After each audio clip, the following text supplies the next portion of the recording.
Oh my God. All All right. right. Hello, everyone.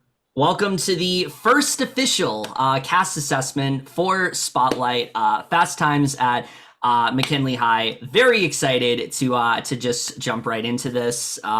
Never done this before. Never done this before. Always wanted to, but never done it before. I've been a guest on one, but I've never led it before. So I'm excited to really just jump right into it. So I think the way we're gonna go about this is we're just gonna go in order of like how everyone's revealed. I think that's the easiest way to do that. You know, one by one, we'll just talk about how we feel about each person, and yeah, I think we'll just start off. So the first person we ever interviewed. It is the myth, the man, the myth, the legend, John Souza. Who would like Woo! to start? Shouldn't we have like a photo or something to have up while we talk about them? I mean, I have a photo. Yeah, I can find one. I mean, you don't need a photo, but We don't necessarily need one though, but I All can right. find one. No, we can continue. Right. okay. So I'll go first. So I posted Yeah. Susan twice. For the people who don't know, hi, the Invisible Man is Seb. This is what I'm doing. So I've hosted Sousa twice. The first time he had to walk due to personal reasons. The second time he got killed, first boot because he went after Madison. Oh, we have pictures. Kevin Yes, we do. started screen sharing. There we go. Woo! We have some pictures. We don't have all of them, but we have some. This works. I just wanted the cast photo for reference. This is John Sousa. Yeah, So that's John two times I've hosted him. Crackhead, he got out first. But I know in CTC he did really well. Mhm. I'm hoping that was the evolution. Room limit to CTC, and now he's gonna get past sixth place. I think he got sixth. I don't remember. Yes. Yeah. He's gonna win. I don't think he's gonna win, but I think he could get close to it. I see him getting around like 9th to 7th. Yeah, I think he's going to do extremely well. He was great in CTC. We were on complete opposite sides most of the time, but I really enjoyed playing with him, and I think he actually is going to bring definitely the entertainment factor for sure. Oh yeah. And I hope he does well strategic wise. Yeah, for me, when it comes to John Souza, I mean, look, the entertainment is very much there. I don't think he knows how to be boring. He's someone that, just through his interview alone, like I saw the passion, I saw the enthusiasm. He really does want to play hard in this game. I think there's a few people, in particular, the next person we're going to speak about that are really going to want to work with him for sure. And I think he'll be able to sort of get those people in his back pocket. I think the only real concern that I have is that Keaton is on this cast. And the reason why is because if you played, Ali knows this, Seb knows this as well, Hotel Room Limit Season 1, he was gun-ho for Keaton. Like, gun-ho for him. He wanted him out of there. And I don't know if the two of them have resolved that at all. From Keaton's interview, it didn't seem like that was the case. But if Keaton, I don't know if Keaton's going to be on his starting tribe or not. I'm not sure how that's going to go. But he just needs to not be so forceful about, we got to get Keaton out. Like, he needs to really, like, pull back from that. And if he's going to do it, he needs to be a lot more subtle because it's just not going to work for him. So I think he needs to focus more on making connections than just trying to pick off people immediately. I think if he's able to do that, I think he's going to do really well. So that's really my only concern. I'm very excited for him. I agree with Seb. I think he's going to make it far in this game for sure, probably around like 7 or 8. I think that's probably where he's going to go. I don't think he's going to make a deep run, but I think he is going to make it at least to the merge. So yeah, I'm pretty hopeful for him. Since he was the first interview, I thought his passion and his energy were so like wonderful, and he just seemed really excited to play. He could be like a hit or miss. Like, he could make it really hard to like at least the merge around 7th, 8th, 9th, 10th, whatever. But unless he like really plays too hard too fast, then that's my one concern. Like, say he tries to go for Keaton again, and Keaton gets like somehow gets back to Keaton, and then he's like, oh yeah, he has to be first boot. Let's get him out. That's my concern, but I'm excited to see him play, and he'll definitely bring the entertainment for sure. But yeah, he'll either be like early boot, I believe, or like early merge. Mike, you met him, so what do you have to say? Yeah, right? There goes my spiel. So it's no secret anymore. John and I are the first spotlight meetup that's happened. I have this pulled up already. I don't know if you guys can see that. It's a little bit bright, but yeah. Yeah, we can see I it. see the like.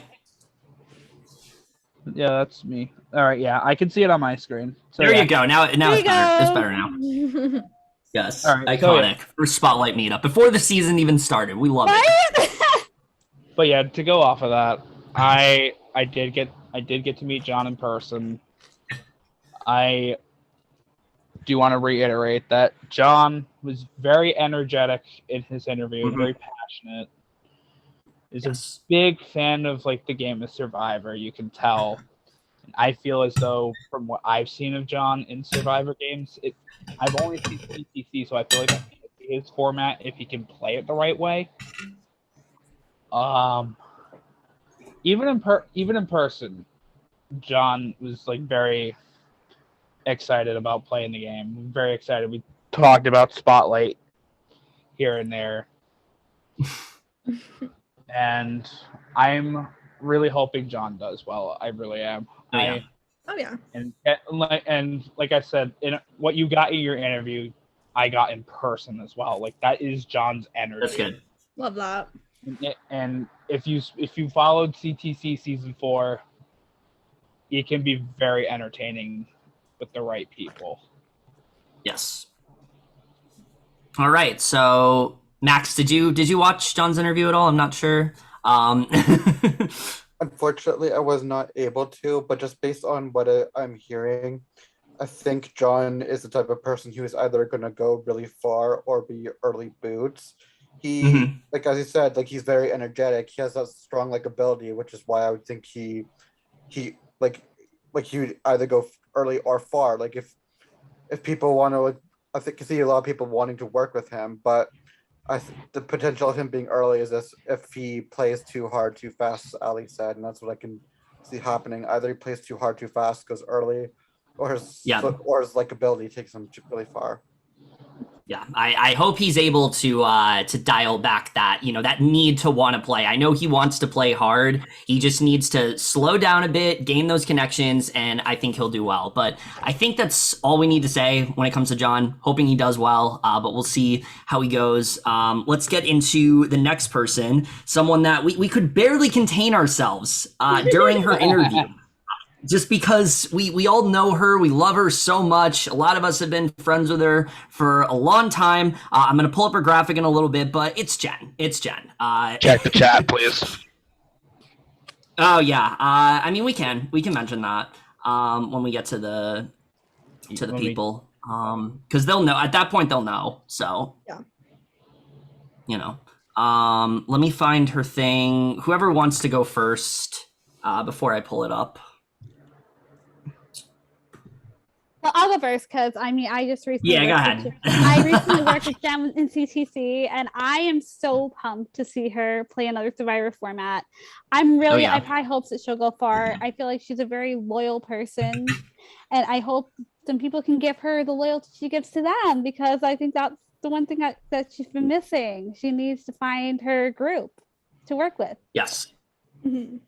Yeah, I think that Jen as a player, she's someone that when she finds her group, she can do really well. She can go really far. But it seems like whenever she tends to lose her group, she can't seem to find other connections beyond that. And I hope she's able to do that here. The thing that really struck me about Jen's interview in particular is that she said that she wants to play a completely different game than what she usually does. Like she wants to play this villainous and chaotic game. And I'm kind of here for that. I feel like that could actually work out quite well for her. So I hope she does play that game because we haven't really seen that side of Jen before. Jen's usually just someone that's very loyal. She makes the moves when she wants to. So loyal to the point where she'll mutiny over her other allies, but that's a whole other game.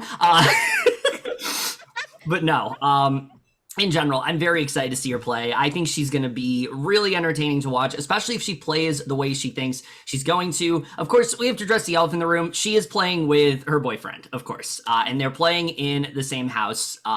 Is that going to be a detriment for her? Topher for that? Yeah, we will reveal. We will talk about Topher in a little bit later on, but. Is that going to be a detriment for her? I'll talk about it a bit more when we get to Topher. I personally don't think so. I think Jen is a good enough player to where she'll be able to have her own allies and overcome that, but we'll have to see what really ends up happening. Like I said, I'm ecstatic to host her.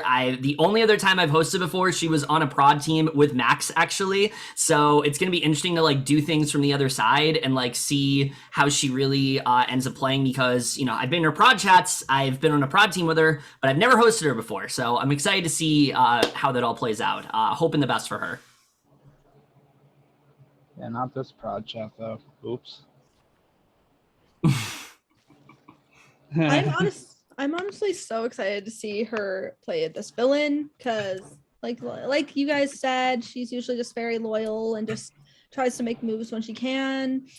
Mm-hmm. But seeing a different side of her, well, I feel like it could get her really far, and I can see her and John teaming up, or we'll see. Maybe she'll just work with some different people, like newbies. Who knows? But newbies, like the new people. Everyone's a newbie. This is our first season. Like, like the new people that haven't played like orgs before. Yeah. But going off of her saying that she wants to play a villainous game, I mean, it could be her game to win because it's not what people are going to be expecting from her. And I think that really could be the game. This could be her game to win. Yeah. I was going to say that. I was going to say that's not something people would suspect. I hope she finds her group and like the people she really wants to work with. I don't see her making, I see her making merge at least. I don't see her being pre-merge. Yeah, I'm just excited to see a different side of her. I see Jen making late pre-merge. I think she might be like one of the last people. She's someone who is sociable and can make great connections, but like you mentioned, Kevin, she has her group, and when the group starts either not being loyal or just kind of falling apart, she can't find her footing. She's very loyal, like you mentioned in CTC season 3. Her ally, who's one of the hottest people in the org community, said it was the smartest move, and she did it.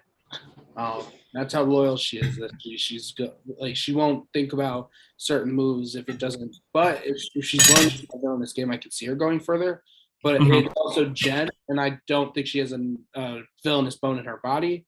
So she is like personally, like I could like she gets like mad at people and she she talks crap in her prod chats, but like I don't think in the game she can ever pull that out. So I'm gonna say like late pre-jury, maybe like first juror.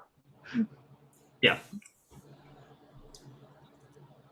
I think Jen could go really far if she balances the villain with the good side, like strike like a cobra when the opportunity presents itself, but use the likability and social connections when she doesn't need to make those really savage moves. It's really hard to go the end on the pure good game or a pure villain game. If she finds a balance, I can see her doing extremely well. Yeah. I played Room Limit Season 2 with Jen, and we were working very closely for most of it. She was loyal to her group, which in turn made it so that she was not loyal to me. So, but Jen is somebody who quickly can own her shit like that, though.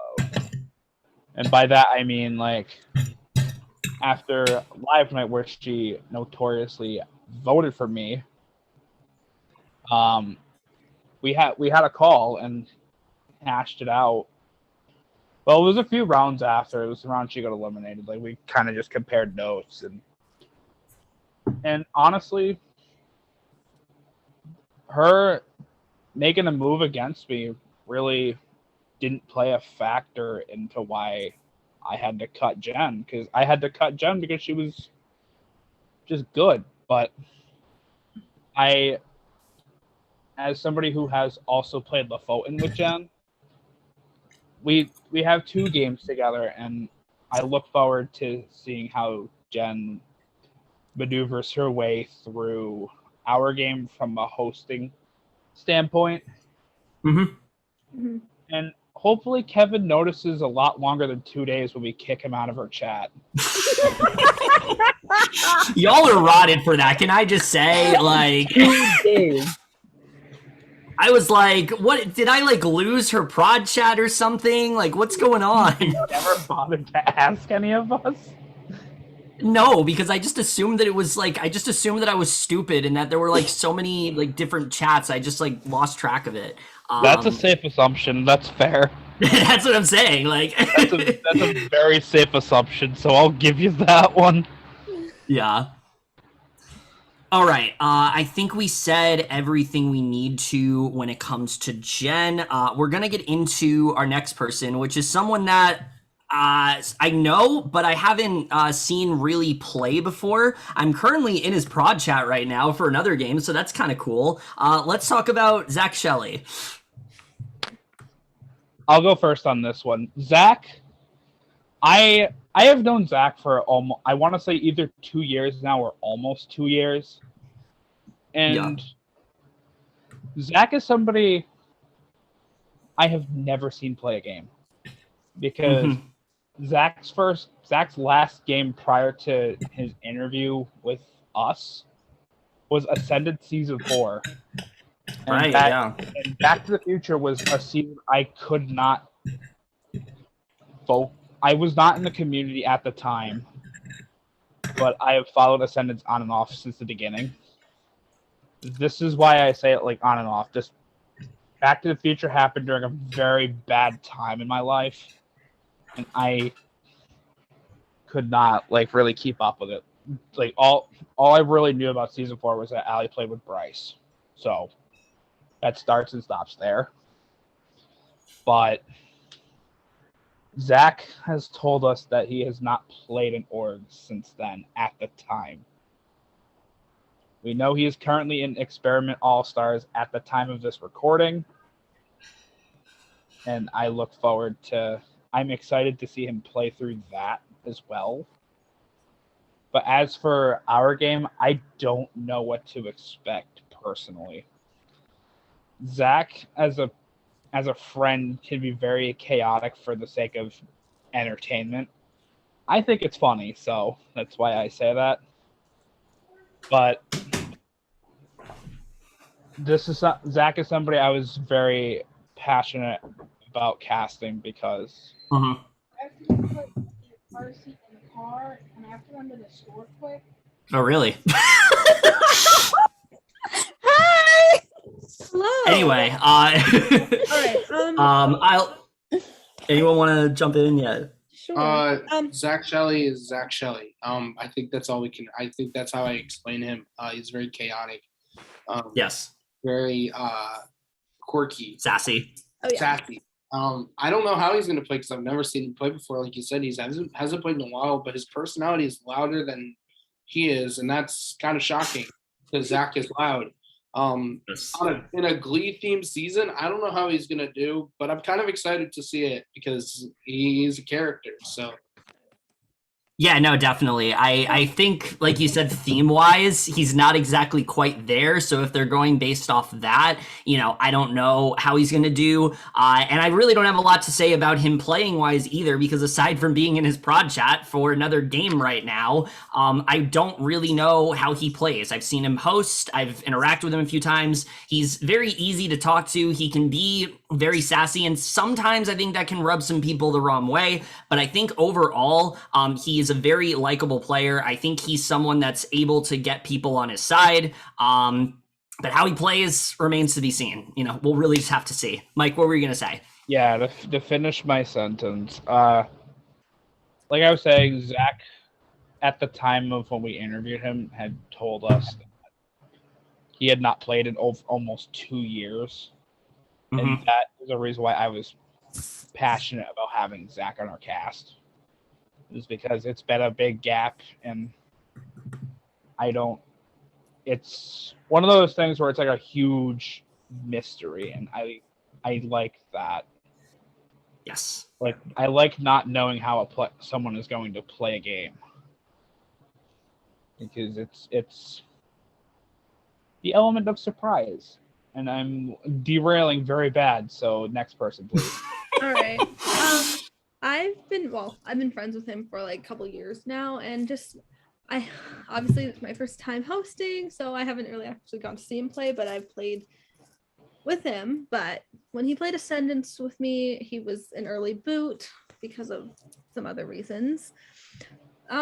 He's very chaotic. He's very feisty, very sassy. I feel like I don't really see him making it super far, but like Mike said, I kind of echo that it's kind of a mystery. Like, I want to be surprised.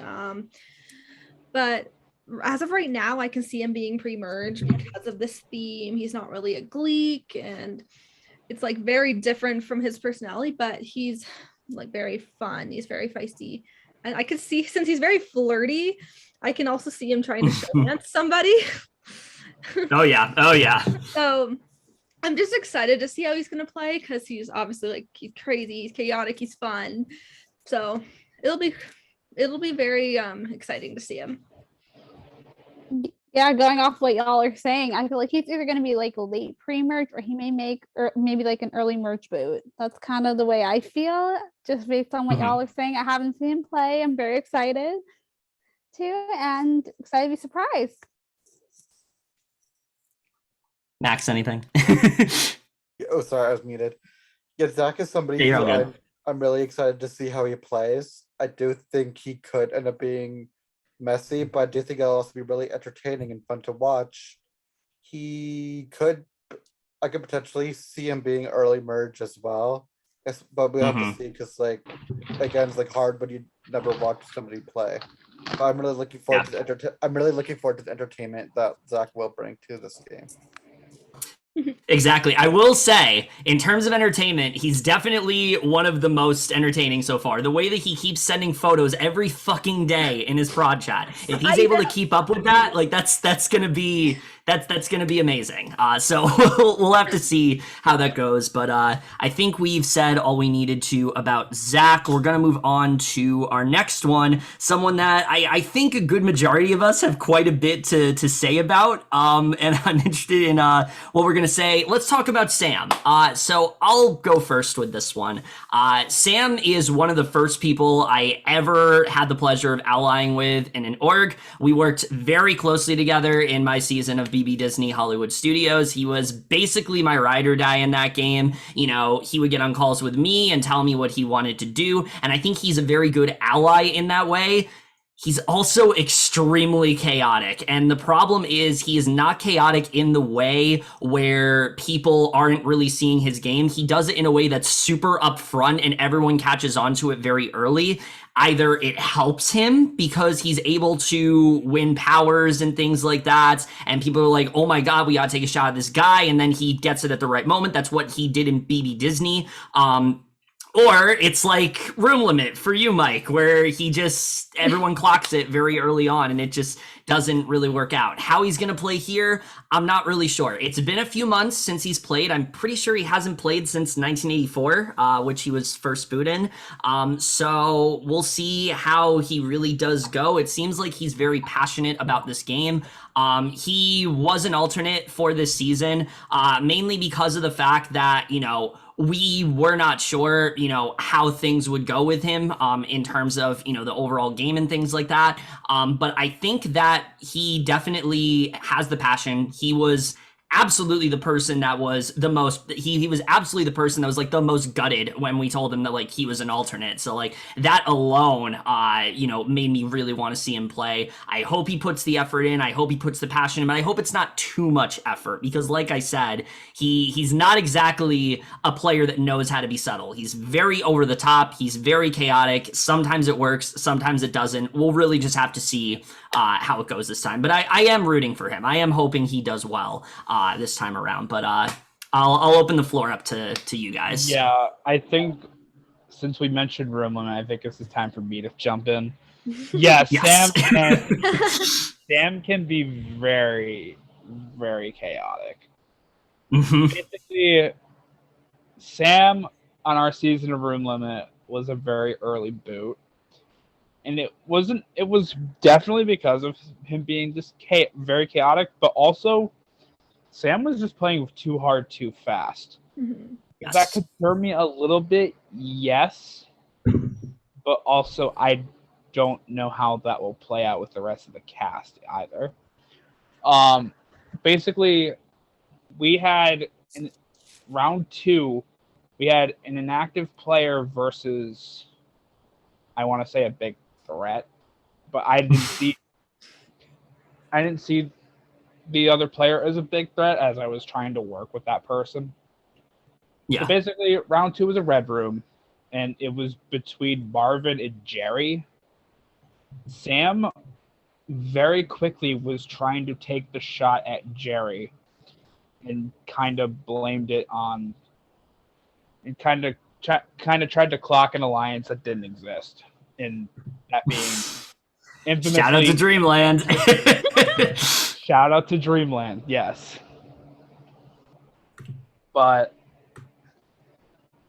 and unfortunately, this did lead to Sam's demise 2 rounds later. Yeah. But Sam, as a player, it's terrifying. But as a host, I look forward to seeing how this goes. And like Kevin said, Sam was originally an alternate. Not necessarily because we didn't know how Sam would do. Like, we wanted to cast Sam, and Sam was originally not an alternate. Yeah, he was on the cast for a while. We had so many apps and just so much deliberation to do. It was hard. It was hard to make that final list.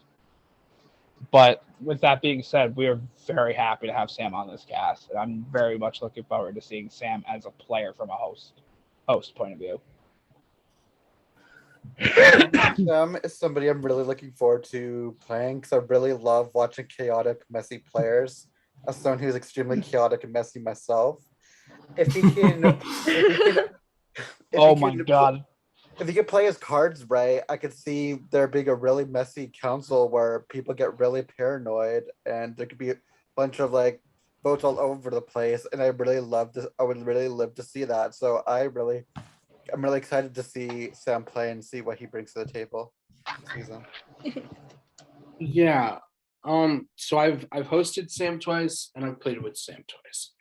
The first time I hosted him, he played a very good under the radar game. It got him like, I think it was 7th place. The first time I played with him, he played great. The first time I played with him, he played a very chaotic, but a very chaotic and a very like, I'm gonna lie for no reason, but it was also very under the radar. He ended up winning that game. And then we get to the second time. So the second time I hosted him, Mike said in room limit, it was very chaotic. He was going after someone who, like, quite frankly, was not going that round, and it just put a target on his back. And then the second time I played with him, he got very pushy, and very like, kind of like what Mike said when he did room limit. Like, he knew what he wanted in the game, whereas like we were just starting, like, it was a lot for me, and we ended up voting him out first. Sam, here's the thing. I know Sam has the potential to go far in games. I've seen him do it in multiple Survivor games, not so much Big Brother, not so much original formats. So I'm gonna say he's gonna, I think, especially with the theme and with some of the other people on the tribe who he's worked with in the previous thing. I'm not saying like, oh, Sam's gonna work with those people, but those are connections he has. I think he can at least make merge. If not, he's going to be like second boot. Yeah. Yeah. I can definitely see him being one of those play too hard too fast kind of people. But I mean, if he can find like maybe one solid ally, maybe that person could help him get far. And if as long and maybe he'll maneuver himself and set himself up in a good position. But I definitely see him being kind of chaotic and messy, especially at tribals. And we're like you guys said, like I can see maybe him making everyone paranoid where they're all like playing all these towers. Who knows? But I'm excited to see how he does because he is one of the alts. But I really did like his interview because he did seem very passionate and he seemed like he looked like he really wanted to play because he even said he was like wondering why he wasn't like originally cast. Yeah, I don't mean to butt in, but Sam was very interactive with us even before we made our decision, and that made it even harder. Yep.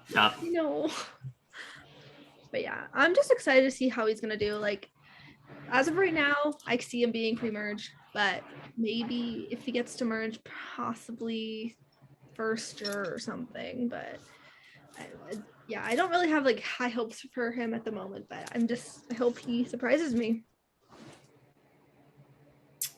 All right, Jazzy, I don't know if you're still here, but if you have any thoughts on Sam, you can go ahead. I don't know if she's still here though. Yeah, I don't mean to jump in and piggyback off of what I said about like Sam being very interactive, but I do want to add that it made God. It made burp. It made one decision very easy for us. I want to say I don't mean to speak on behalf of everybody, but it was a no-brainer, at least on my end. Oh yeah. Mm-hmm. Yeah, I think what y'all are saying is Sam had to be top alternate. I think what y'all are saying is very accurate. I don't personally know Sam, but I'm really excited to see him play. I feel like his chaotic nature may get him into trouble early, or you never know. He could like be like, "Hey, I'm an easy target," and use that as like a shield to go forward in the game. We'll see what happens. All right. So I think that's everything we need to say about Sam. Now, the next person we're talking about, someone I'm going to have quite a bit to say about, considering that, spoilers, she is my autocast. But I'm going to go ahead and talk about, I'm going to let you guys talk about her because I want to know what you guys think of, let's talk about Lakin. So, yeah, I think this is going to be mainly Kevin and I because we have played. Yeah. So I guess we'll sandwich it. We'll make a Niner sandwich here. I'll go first. Yeah, why not? Lakin, I am so excited for. This is Lakin. Yes. Do we want to consider it like her second game or third game? Question. I would count as her third because she's played EXP twice, so I'd count as her third. She played EXP with us, season 9, hence Niners. And shout out to the Niners, yes. Shout out to the Niners. We don't. The I is silent. It's not there. No, but I want to say Lakin came to us as soon as, well, not right away per se, but like as soon as we like created everything for Spotlight. Mm-hmm. Like Lakin was somebody very early on who had a lot of interest in playing because, like I said, 2 of us know Lakin. 2 of us have worked with Lakin. 2 of us got to really know Lakin. And Lakin is a fun personality to be around. She was a very good social player. She's very good in EXP9. I don't know how much I could comment on for 10, even though this will be posted way after, hopefully, probably, maybe. Yeah. I don't know. Shout out to EXP10 too. Yes. Yes. Go ahead. I didn't know if you were done. But Lakin is somebody I look forward to hosting. I got to see her play as a player standpoint, and I look forward to seeing this as a host from a host standpoint as well. Yes. All right. So with that said, I'll talk a bit about Lakin. Lakin is one of the nicest people. Oh yeah. It's a really small Niner sandwich. That's true. Anyone else want to go ahead talk about Lakin?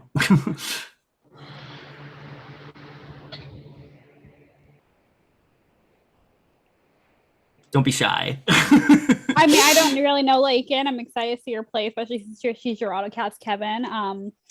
Very, very much excited. I don't know too much about her, but I'm excited to see how well she does. Go Lakin. That's all I can really say. Yeah, I don't really know her either. Just like obviously talking to her in like VLs and her prop chat and stuff. But I'm excited to see her play. From what you guys have said from EXP, she's like a really good social player and everything like that. And since she's still pretty new, I can see her making it pretty far. I can see her making those connections with people really well, and I can see her being a really just very social and just get along. Getting the idol from K. Yes. She'll probably like be just like social with everybody and one of those people who's just one of the like very good with everyone and not targeted, at least for a while. Yeah, I'm excited to see how well she does. I see her making it to merge and at least making it to the halfway point in the merge phase, because like I think I was on the call for the interview with her, and she is extremely likable, and I can see her just really fitting in with a lot of people, bonding with a lot of people. I think she's actually going to be the dark horse in this game. I think she has a huge potential to win. Yeah, no, I'm going to reiterate. We know how our host feels about horses here. I'm going to reiterate what Max just said. Lakin, like I was trying to say before, is one of the nicest people I've ever played an org with. She's very easy to talk to. She's someone that if you're not that good with her, you just have a call with her and you'll automatically feel really good with her. She was someone that like I was working with almost throughout the entirety of EXP, but we didn't work quite as close as we did up until a certain point. And once I was able to like get on a one-on-one with her, I'm like, yeah, she's definitely one of my closest allies in this game. She's going to have my back. And I think what's really great about Lakin is that one, she is super loyal to her allies, but she also is someone that's able to gain a lot of allies because people don't realize what she's doing. People underestimated her a lot in EXP. They didn't realize the type of game that she was playing until she pulls out that idol at like, you know, Final 5 or whatever, even though people didn't think it existed. Like, you know, she did the damn thing. And like, I think what's great about Lakin is that she is a player that is very social, but she also is very subtly strategic. And I think that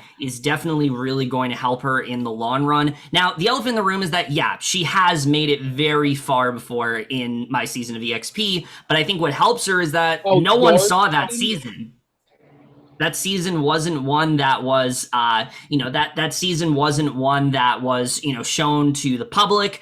It wasn't posted about very often unless you were in the VL or close with one of the players in the game. You didn't really know what was going on throughout that season. The BBTC Animal Kingdom cast. And so I do think overall, that's really going to help her out within this game for sure. I think that people aren't going to realize the moves that she's making. I see a lot of people wanting to work with her, and I think she's going to get really far. And to explain why I made her my outcast, I mean, the big reason is because, like, when I realized she wanted to play this game, I already wanted to cast her, but especially when she like expressed how much she wanted to play because it's a Glee theme and things like that. I knew I had to cast her. I knew we had to because I want to see her play more games. I want to see her get more into the community. This is someone that I see becoming a real powerhouse of a player within the community, and I think she's really going to be able to showcase that here. So I'm feeling great about Lakin. I think she's definitely going to make it pretty far. So yeah, I think we've said all we needed to when it comes to Lakin and whatnot. Look, the next person, someone that I think really needs no introduction. If you have a first season of the game, this guy, he's probably going to be a part of the cast in some shape or form. Let's talk about Keaton. Who wants to start? I feel like we all have things to say about Keaton. And there goes the budget. And there goes the budget. There it goes. Yeah. I'll start because I've known Keaton the longest. I've known him for, as of like a week and a half, like 2 weeks ago. I've known him for 3 years. Oh, wow. Yeah. I played my first org with Keaton. He's a crackhead. I think it's fun. It's fun because Keaton has gotten to the point where like he's kind of like, okay, he's content with whatever happens in the game. So yeah, he's gonna play strategically, and yeah, he's gonna play socially. He's gonna play the game, but also like he's not gonna be playing the game. Like he's gonna just have fun. Like, and I think that's positive of Keaton. He's always like Keaton either gets like last pre-merger or last pre-juror, or he gets super far. Like I think like Keaton is someone that people want to keep around. Like it's just the way it is. I think Keaton's gonna make it far, especially with this cast. I think. Oh yeah. But I will say the one thing that I see taking Keaton down. Oh, I got a ding. The one thing that I think can stop Keaton from getting momentum is that Chloe's on the cast, and I know that Chloe don't have the best history when it comes to playing games and just in general. So luckily, I don't know. We're just gonna see how it works because Keaton, I know he can get over it. Like I know he can get over a lot of hurdles. Again, we also talked about like John Souza being on the cast and how it's not just John Souza hated Keaton. It's quite mutual. Keaton is not the biggest fan of Souza, so we're just going to see how it turns out. Yes. Yeah, I think it'll be interesting. I mean, I played with Keaton once before, and he just has a way of making you feel very at ease when you play with him. And I think he's able to kind of talk people into things that they wouldn't necessarily do in the game. I think he may go extremely far just based on my personal experience with him. I think he's a very strong player. Keaton is a crackhead. But he's also like a very strong player. I can see him making it to merge and making it really far. Maybe he'll like align himself with John and Chloe. Who knows? Maybe they'll actually try and get this work together this time. I don't know. It'll be interesting to see what happens with that. But Keaton told us to give him hell in his application. He did say that. Yeah, he said he didn't care. Give me hell. But yeah, I can definitely see him being very entertaining, like usual, and he'll probably be strong and calm. So he'll probably be very social with everybody, strategic because he is a very strategic player as well. I can see him being like a triple threat in that sense. I'm excited to see him. I'm excited to actually watch him play. Yeah, I am so excited that we have Keaton here. I think, look, it's like cliche at this point where you have a first season of an org. Keaton's probably going to be in there. But just the fact we were able to get him. Yeah, of course. It really does. We got to have the budget low pretty early on just so we can increase it in future seasons. But no, having Keaton here really does excite me for sure. He's the kind of player, he brings something to every game that he's in. He's always passionate. He's always, being a crackhead and things like that. I don't really know what game he's going to play. I get the sense from his interview, he does want to take this game seriously. He does want to put legitimate effort into there. he does want to really kind of like feel everyone out and like see, you know, where he can go. So I feel like he's going to play a little bit more, a little less upfront than he usually does, but we'll really see how that does end up going with him. Obviously, yeah, we do have the two hurdles of both John Souza and Chloe being in there. But I think, again, Keaton's the kind of guy where, like, you get on a call with him, at least from my experience, like, and you feel so good with him. You want to work with this guy. You want him to be one of your closest allies. You want him in your corner. And I think that's going to help Keaton a lot in this game. You know, he's very well. I think he is definitely going to be very well connected. I think he's going to be able to gain those allies. I do see him going decently far. The only thing is, I will say, I could also see him being the last boot before the merge. I could very well see that happening. Like, I could see him being the last person out. Yeah, I could very well see that happening here. We'll really see how it plays out. I feel really good about him. I think that he has a really strong chance. So yeah, I'm just really excited to host him because he just seems like he's going to be so much fun overall. And Keaton is somebody who I really don't know what to expect from. I think he's going to be unpredictable and is going to be amazing. I think he has the potential to go really far. I think the thing that might take him out is there will be a point where, like, I can see him being good at the social game, comps, powers, etc.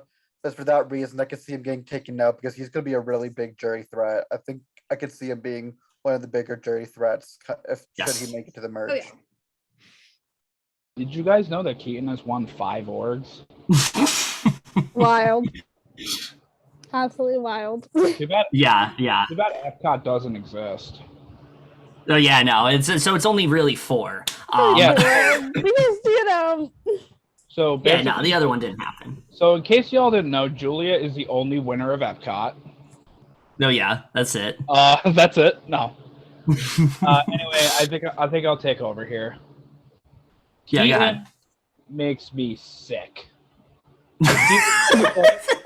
I want to vomit. Keaton is such a rat. I want my budget back.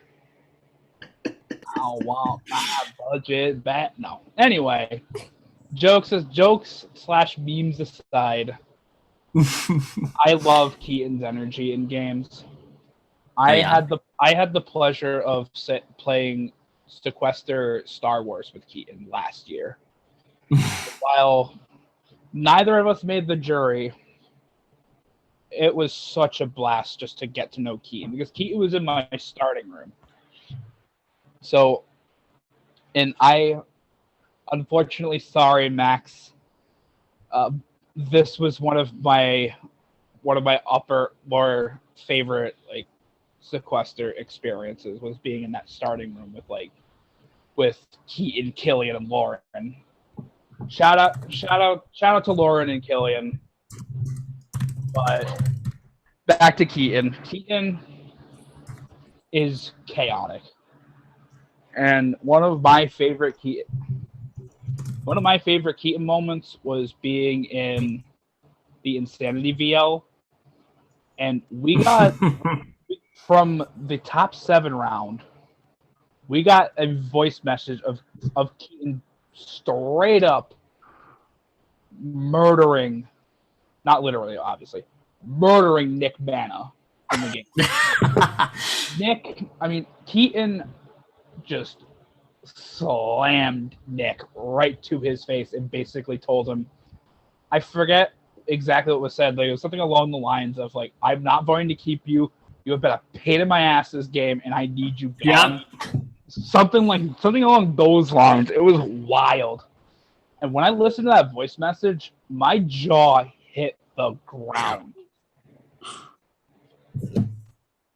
I did not even know about this, so Yeah, no, he did. And he yeah. brought that up in his interview that like that's the most like upfront game he's ever played. So he was very upfront in Insanity. Keaton, you can get an upfront game from, you can get a chaotic game from, you can get a clean game from, probably. I don't know.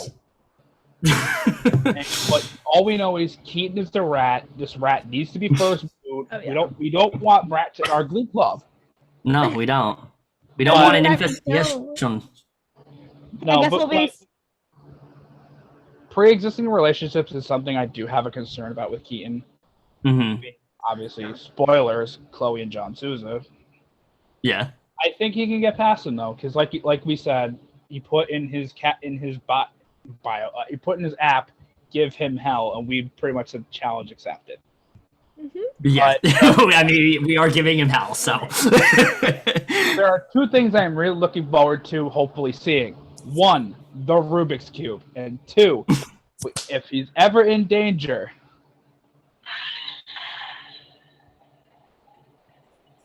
You guys probably aren't going to get the reference.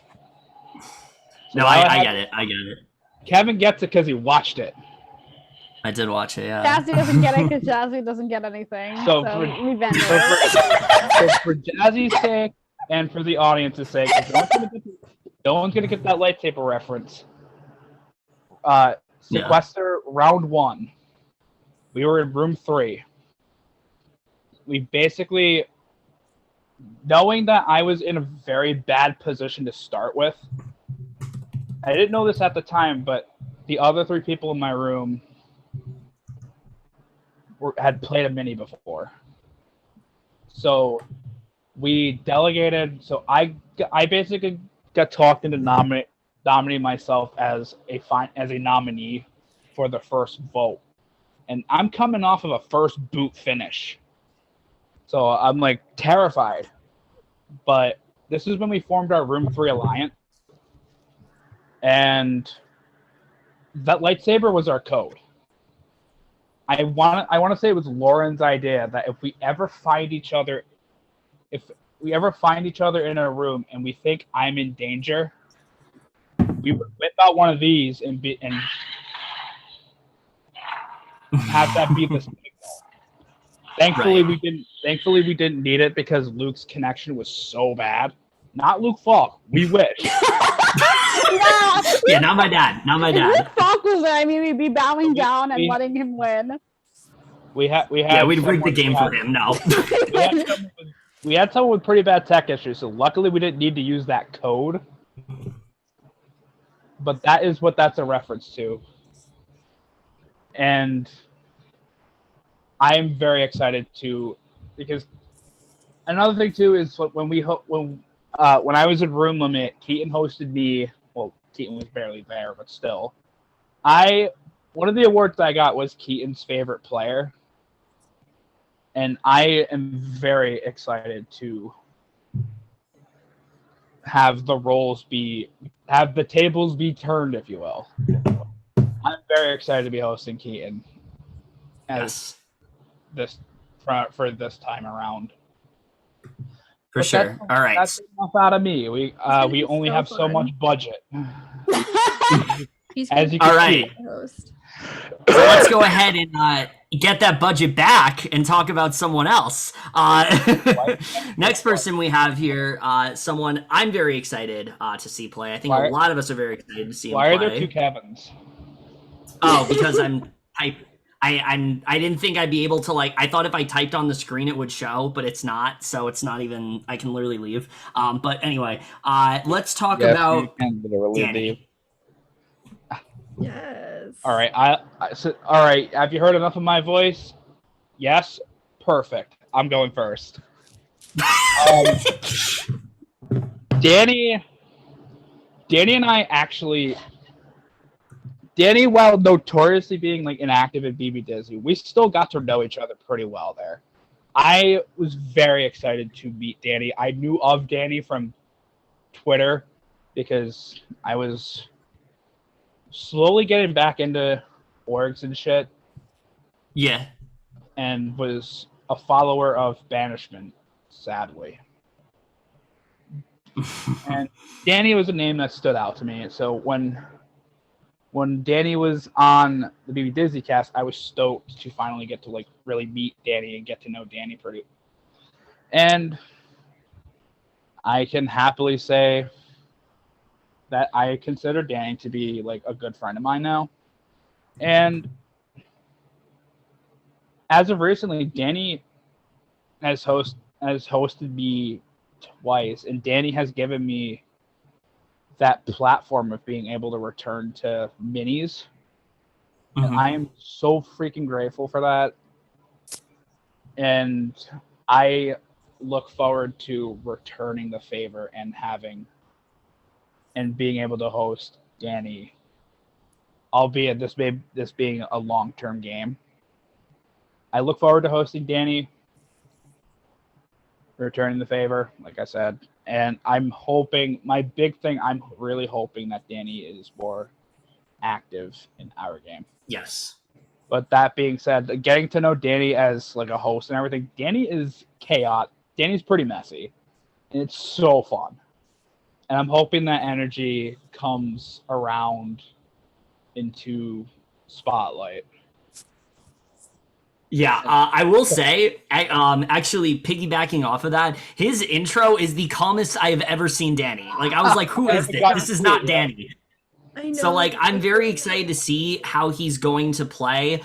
Really, when it comes to Spotlight, I want this to be the game for Danny to, like, really show what he's capable of in a game, at least on this side of the org community. I think he can really do that here. I think if he's active, I think if he puts the work in, I think he can honestly go really far. Danny's someone that, you know, you want to work with. He's very likable. He's very fun to watch. Very fun. Probably going to be very fun to host. Just all around, I think Danny is a very entertaining player, and he's all about like Team TV. Like, that's all Danny's thing. I think he's definitely. Listen, we gave Kevin first boot in Animal Kingdom just because Danny existed. Yes, that is true. That shows you how we love Danny. No, not yes, Danny's great. I'm very excited to see how he plays here. I think that, you know, he's someone that is going to do really well. But I also think that, similar to a few people we're going to talk about, he's a bit of a wild card in this game. I'm not really sure how he's going to fit with this cast overall. I don't know who he's going to, like, instantly connect with and things like that. But I do think he is going to really prove himself in this game. I think he's going to put that effort in. And if he does, I definitely do see him getting pretty far, because I don't think people are going to clock what he's doing. So yeah, I'm excited to see Danny play. Yeah. Obviously, like, I've also known him since like the Twitter days. The Twitter days, as if those aren't still going on. Well, when we were part of that. That's so vague though. He's been but yeah, I've played with him. He's like a very strong player. He's very likable. He's very social. He tends to make it far quite a bit. I think this game he's really going to prove himself, because his first org in this community, he was kind of quiet.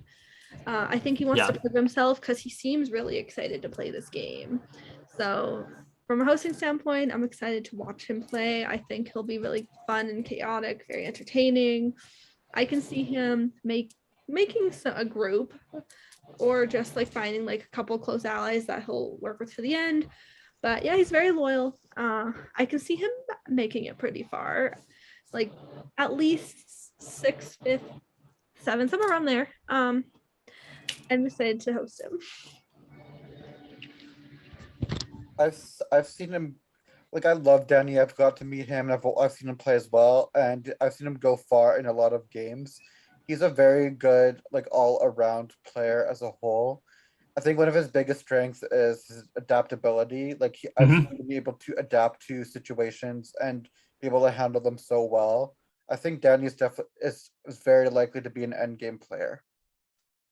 I have to echo Max's. I actually had the pleasure of playing with Danny one of my last few minis that I played, and he's an incredible player, very social, and I think if he can really put a lot of effort into this org, I can see him going incredibly far and even possibly winning, honestly.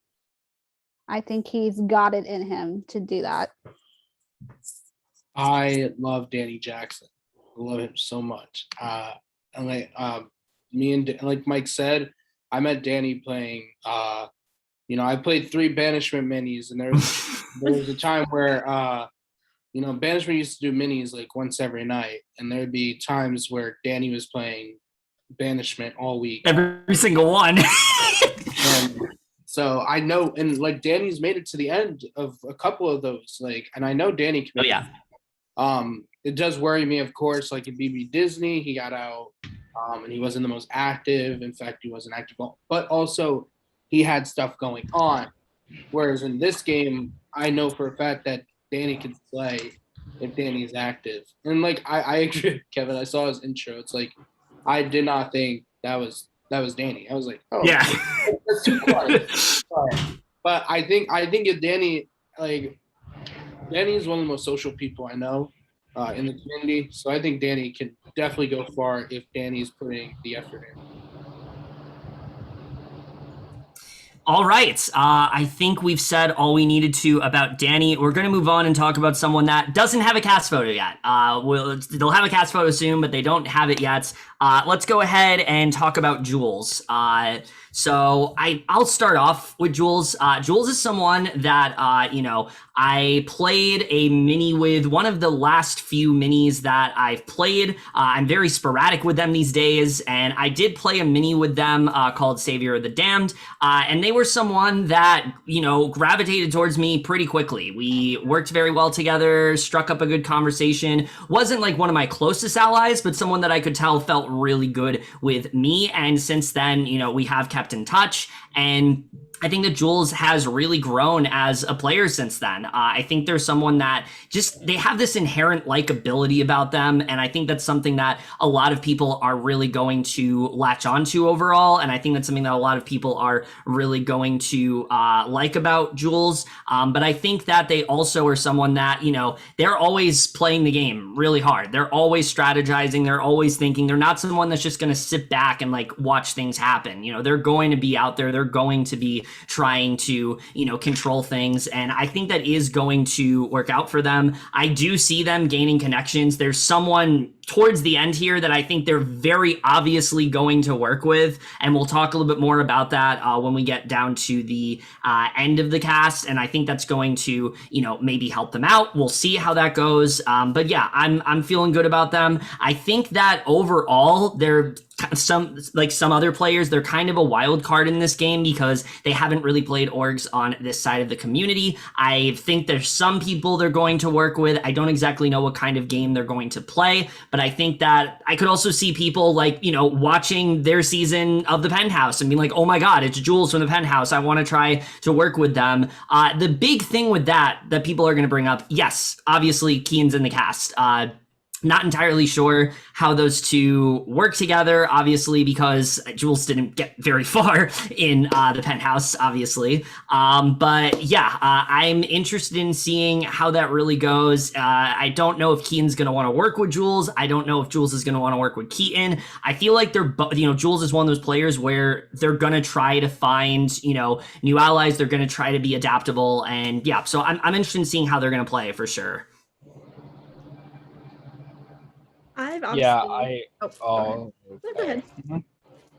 I also I don't know Jules that well, but from what I've seen so far, I do like them a lot.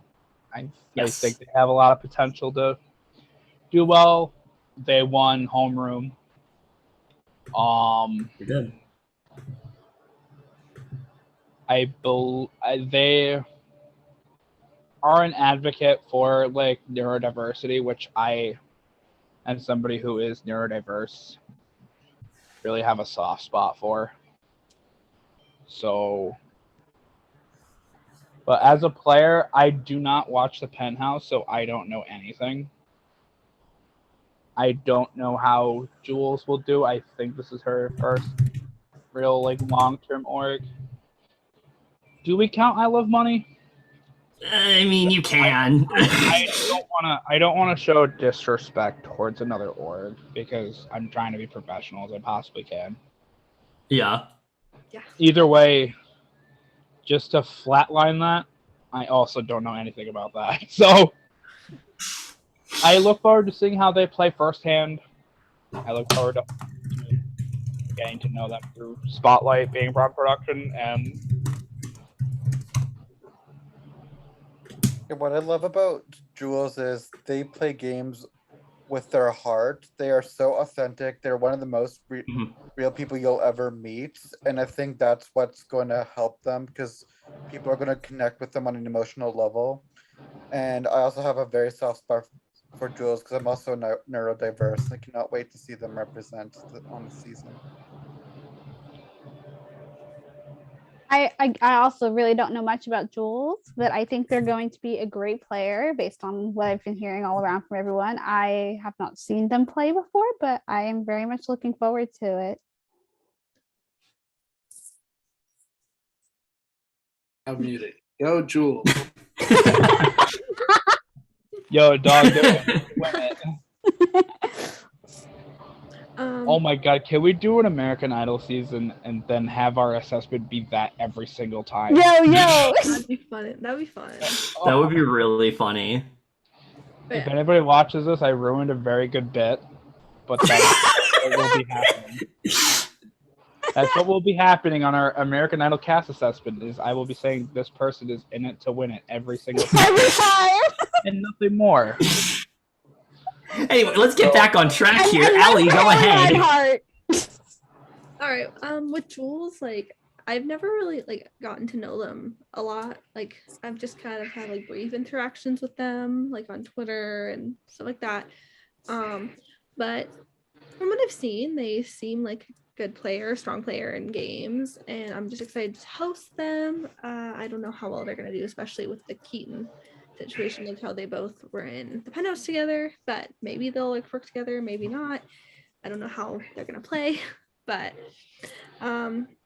their placement is kind of hit or miss for me, just because I don't know how well they're gonna do, but I'm excited.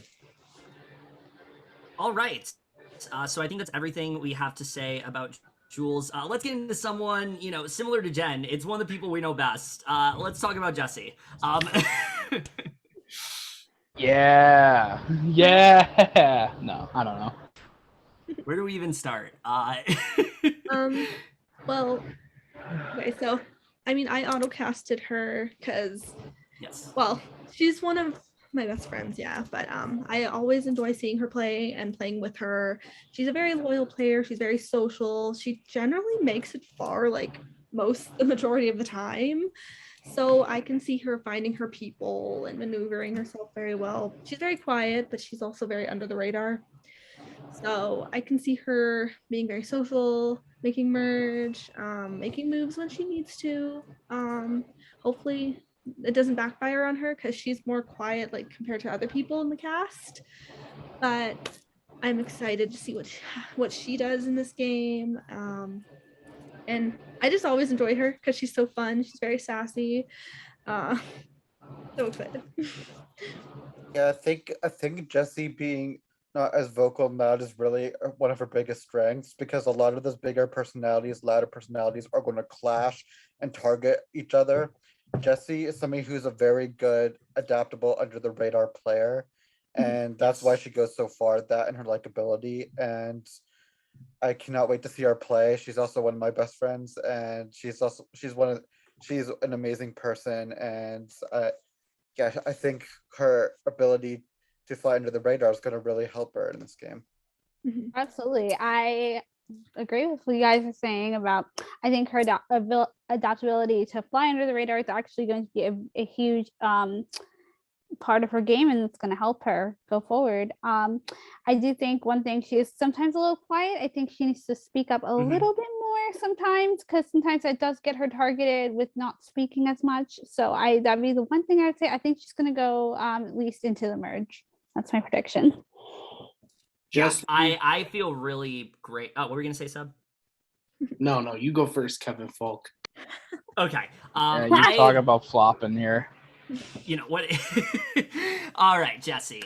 Yeah, I feel really good about her going into this. I think that some of the things you guys mentioned is that one of the things Jesse does really well is that she is quieter. She's not going to be one of the louder players, and usually that works to her favor because while everyone else is like trying to make all these like power moves, she's gaining connection. She's trying to like work her social game, and I think she usually does that very well. If Jesse has, someone that she's going to latch onto, she sticks with them. She's not someone to deviate from people and things like that. She sticks to those people. She has them in her corner, and she usually gets really far in the games because of that. And with this game, I mean, she has the connections already. Like, she definitely has connections going in, and I think those connections are probably going to help her, but I also think that there's going to be other people that she's going to want to work with that she might not know as well. So I think Jessie, you know, she's a very fluid player in that way, and so I'm excited to see,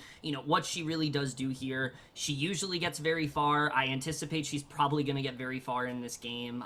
Yeah, I mean, a lot of great things to say about Jessie, definitely. Very excited to see how she plays. Can I? Yeah. Okay. What? Let's them speak. Let them speak. I was gonna say Jesse usually always makes it far. Jesse is a really good social game. You know, Jazzy might see Jesse's quietness as a negative, but I think Jesse really utilizes it. She works with people, but like people always see Jesse as like the pawn or the person that like can easily be thrown out. And I think Jesse uses that to her advantage because she always makes it super far in games. And I think like especially in a cast like this, I think it could be Jesse's game to win. I see her getting at least fourth, like, and that's at least like the lowest I see her getting is maybe like eighth or seventh, but I see her at least getting fourth. Like that's where I could see it right now. Mm-hmm.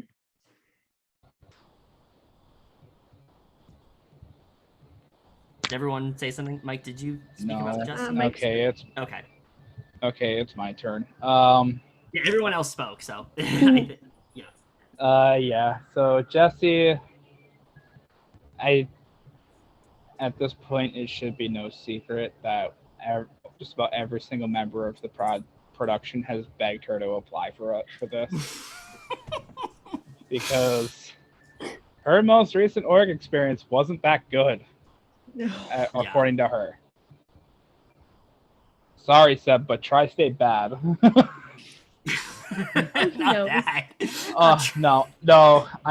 No, but on a spotlight note, or my note, Jesse was my ride or die, or one of my ride or dies in the Star Wars mini. Mm-hmm. And even without me, Jesse did really, really well. Yes. And I don't know a lot still, but I want to say it's because she can be a very good social player. And the same could be said. I forget how far she went in my first org, but we were in Me Mylan season 3 together. And because I was third boot, I don't know shit.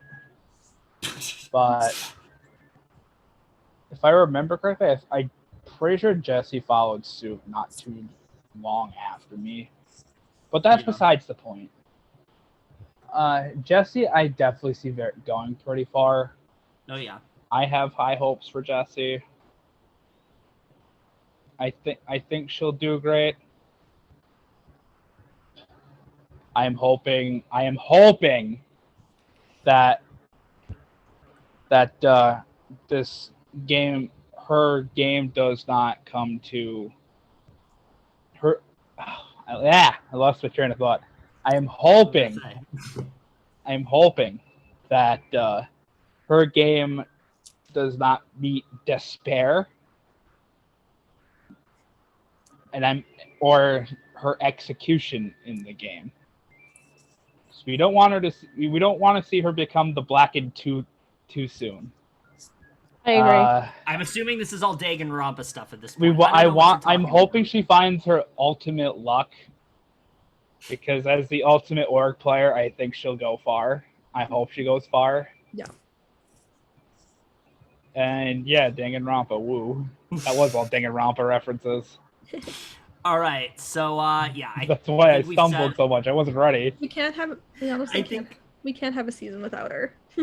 And again. Yeah, I think we said all we needed to when it comes to Jesse.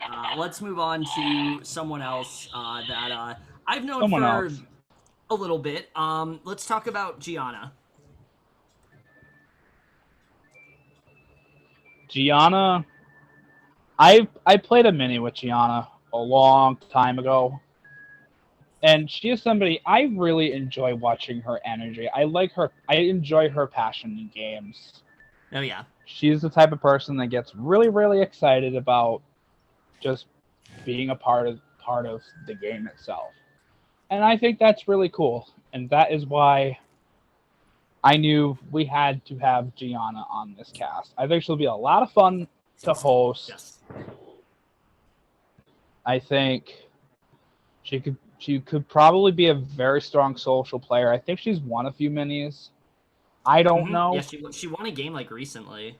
Yeah, I thought so. I don't remember if it was like a mini or a long term thing.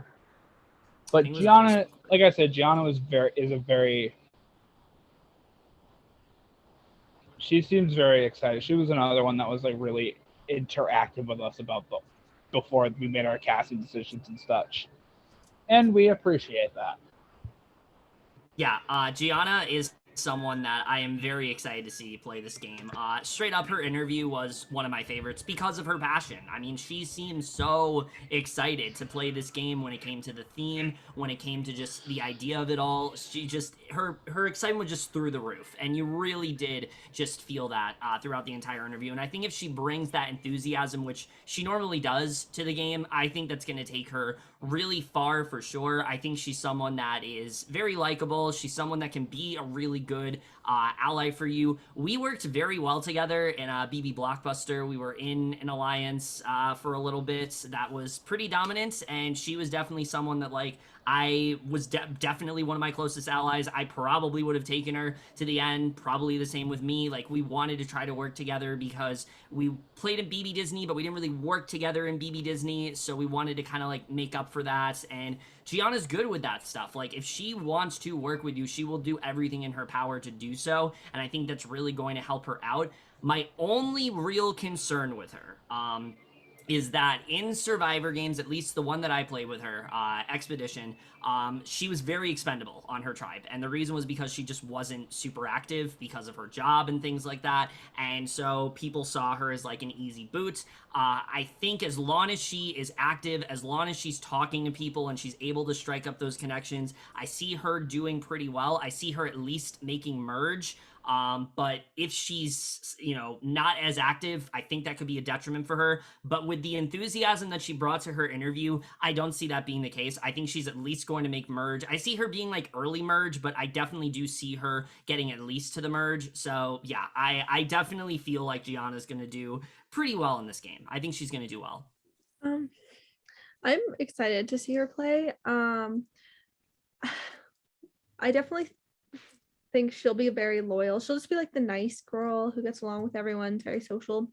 But I also feel like because of previous games, sometimes she can be a little inactive, so that could be a detriment to her, like you said.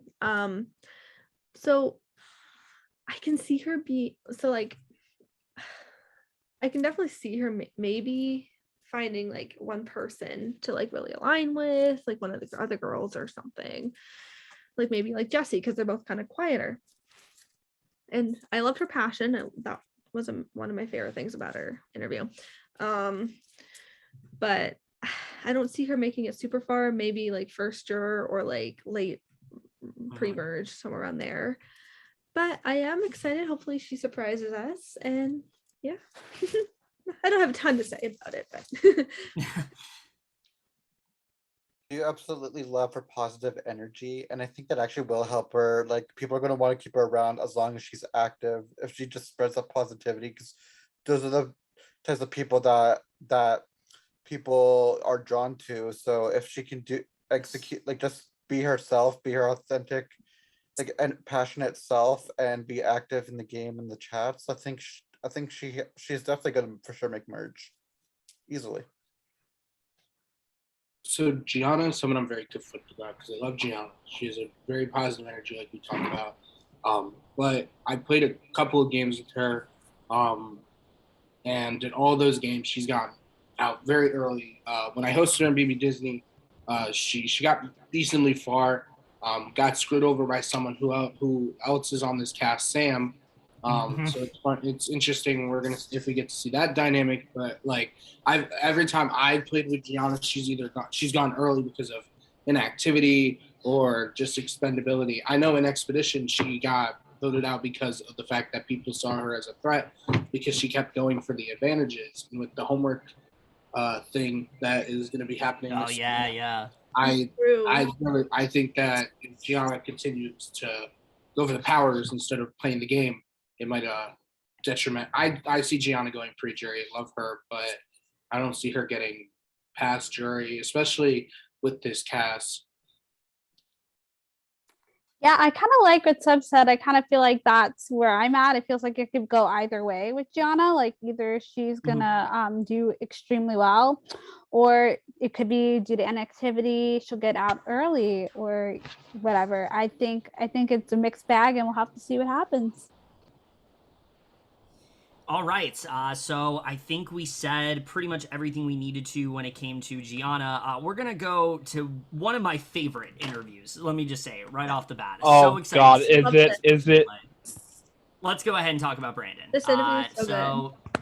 Oh, I missed this one.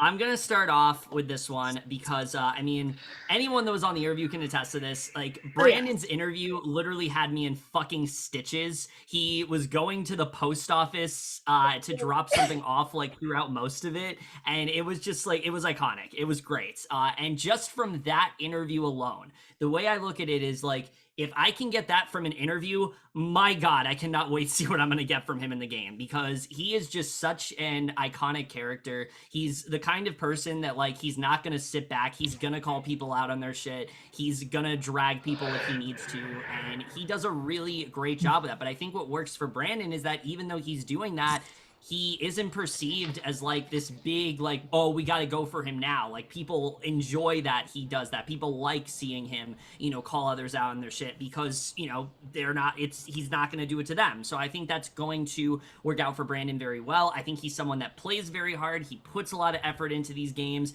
He builds connections very well. If he has those connections, I think that's something that can work out very well for him in this game. He seems extremely passionate. He knows, he definitely, you know, is well attuned to the theme.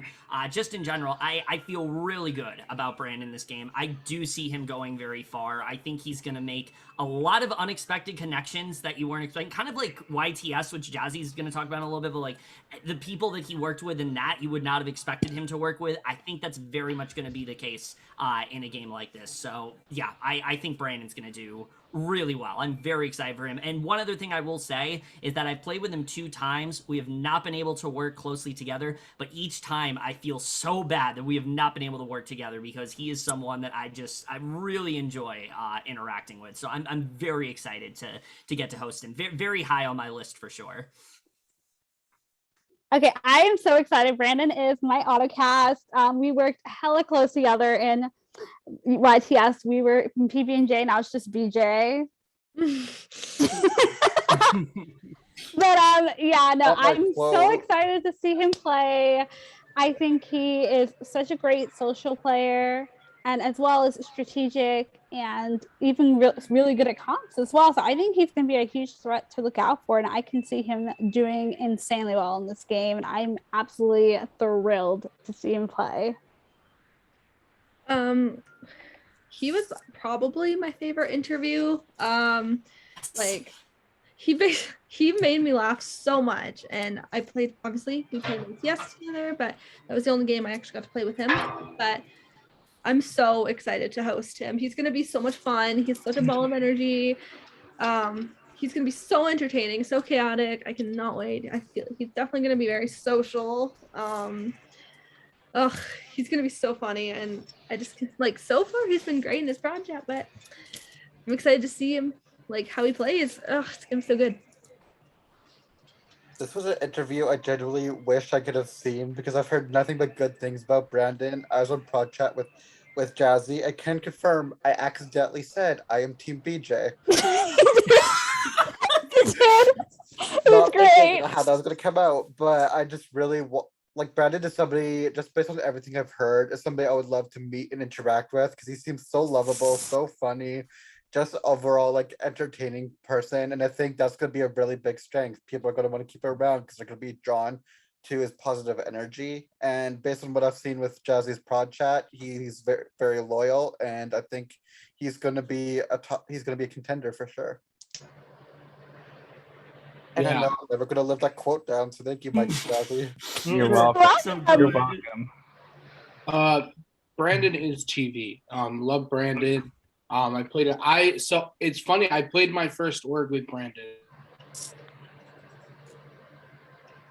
for as long as I've known Keaton. Even though we haven't talked like during that time. Brandon is someone who you need to see his game to like actually believe that it's happening. Like he has a very impressive strategical mind. But because of his social game, like a lot of people underestimate him. Like he got to final 3 of YTS. Like he could make it. He's made it far before. But I know in the past, Brandon says the wrong thing and it causes his demise. I know in Prestige, he was very confident he was staying because he was because he was visiting and meeting up with Madison. I know that he was very confident that he was going to stay, when in actuality, Madison was voting him out that day. Like that kind of stuff. Like he gets very confident very easily, but I think if he could just stick to his guns in the way he knows. I mean, he got super far in YTS. Like if he could play that game again, I could see him winning. Like straight up, I could see Brandon winning. Oh yeah. Mike. Oh yeah, no, Brandon. Brandon is so much fun. I've gotten to know Brandon on a few calls back at the Golden Boys days. And I don't mean room limit, I mean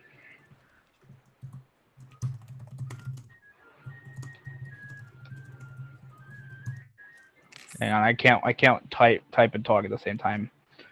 Brandon is very entertaining, and especially when Brandon is like drunk. Yes. Oh my god. I want to tell a story. This isn't org related, but we were playing Jeopardy on a Zoom one night, and Brandon came in completely hammered. We had the question was about the penguins of Madagascar, and all Brandon did was scream the word penguin over and over again. The penguins, I remember. The penguins! Yeah. It was the funniest thing. I was losing my mind. That's so good. That's amazing. And yeah, I think Brandon will be a lot of fun to host. And Yoshi's pretty cool, man. Yeah. And sure. yeah, unfortunately, I was to add on to that, I was also in Jazzy's project, and I was a big supporter of PB&J. And unfortunately, Pete is not here, so all we have is just a BJ. We just got a BJ. A nice BJ. So funny. We were just never letting this one down. No. Okay, so I think we've said all we need to about Brandon. Now let's move on to someone I think we're very excited for this next one. We this is someone that we have talked about for a while about potentially getting this person on, and we actually were able to get him on. Let's talk about Topher. So who wants to start when it comes to Topher? Captain America. I'll start with Topher. So I know nothing about Topher whatsoever, but I love his energy, love his vibe. Yes. Obviously, like we mentioned earlier, this is Jen's boyfriend. Yes. But I think just by talking to Topher, I could tell that his energy is not just going to be Jen's boyfriend. It's going to be Topher. No. I think that Topher, you look at this guy and you see him and you go, wow, I really want to work with him. To be quite honest, if I saw this guy in the game, I'd be like, yo, what up? He looks really cool. He seems like he has a really great social game. I know he played a couple of the sequester minis, right? Correct? And you guys can talk about that because I don't know anything about them. But he seems like he has a good social game based on what I was told. He obviously has Jen in the game. I can see him going far, especially since the newer players, especially in Survivor orgs, tend to go further. So I definitely see him going far. I don't know how far, and I don't know, like, I hope that Topher doesn't have like partner syndrome, as I call it, where like the partner Yeah. tries to stick with the person that's playing because they don't like, either they don't know what they're doing or they think that their partner is going to be loyal to them. Like it's a thing that a lot of people who are dating each other in games do, Kevin and Allie. Yeah, I was about to say. So I just hope that Topher Looks doesn't around. have that. I just hope that Topher doesn't have that disadvantage of just trying to rely on Jen and instead trying to play his own game. Okay, yeah, I'll talk about Topher a bit because I've known Topher for at least a year now. I'm so excited to see Topher play this game. I think that Topher is someone that is just really great socially. You know, you have a conversation with him, you love his energy, you see how passionate he is about literally everything. You know, and there's so many things that like I think people are going to bond with him over, whether it's about Survivor, whether it's about, you know, like Marvel movies. He's big into like astrology and things like that. So he has a wide range of topics that I think you know, a lot of people are going to gravitate towards. And I think because of that, Topher is maybe going to have one of the strongest social games of the season. I think that's something that a lot of people are going to underestimate. I don't think they realize just how excited he is to really play this game. And of course, yeah, let's address it. You know, I talked about it a little bit with Jen, but we'll talk about it here. Obviously, yeah, you know, he is Jen's boyfriend, and that could definitely be an issue. I know this very well, what it's like to play with your significant other, but here's the thing. I think Topher is a good enough player, and I think he's someone that is likable enough to where this is not going to be a problem for them. I think if they are clocked, I think they're going to be able to overcome it because I think Topher is going to have his people. I think Jen's going to have her people, and I think that's going to work out for the both of them. I do see them working to close-ish, but I don't see them working quite as close. Like, I could see it being one of those things where, like, for majority of the game, they're not working that closely together, and then they'll just try it, and then maybe towards the end, they try to find a way to, like, finally link up. But we'll really see. I think Topher is just a really great, like, social player, and I think that's going to work out really well for him. I think he's going to be very understated. I don't think people are going to realize some of the things that he's doing. He can be very cracked as well. He is definitely not against making very messy moves, and I could definitely see Topher doing them, but he's very underhanded about it. Like, I don't think people are going to realize that he's doing it. So, yeah, I'm so excited to see Topher play. Honestly, out of the more, like, you know, not as well-known people we have in the cast, he's probably one of the most optimistic, one of the ones I'm the most optimistic about because I see really good things going for him. So yeah, I'm feeling really great when it comes to Topher.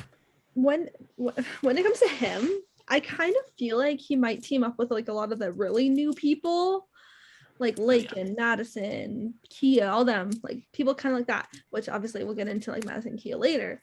But yes, I can definitely see them making like some kind of newbie alliance or deal. Like I'm sure he would work with Jen a little bit, but not as close, like if she's gonna be a villain. But yeah, I'm really excited to play or like see him play. Because I've played with him, but obviously this is my first time hosting. So I'm so excited to see how he plays, and he'll probably be more of like a heroic kind of player. But yeah, it'll be really fun. Topher is definitely one of those really strong social players that I have seen him play games before. He's gone far in so many of them. I think he could potentially struggle a little bit with the relationships that are coming into the game potentially. So I think he could have a slightly difficult time maneuvering the pre-jury phase. But that being said, I know he's a really good social player. If he can make those connections, solidify something, and make it, and especially solidify something, I think he can definitely go really far, especially if he makes it to the merge. The thing is, like, if he can get past those early rounds and make those connections in those early rounds, then I think he could definitely do really well. Yeah, Topher is somebody I know for a fact has not played a long-term org. no, This is Topher's first Skype game. Most of us do know Topher from Sequester Minis. I played with Topher. Allie played with Topher. Topher won Banishment, but I didn't play that. yeah. Well, that's not what I meant to say. I didn't play with Topher then.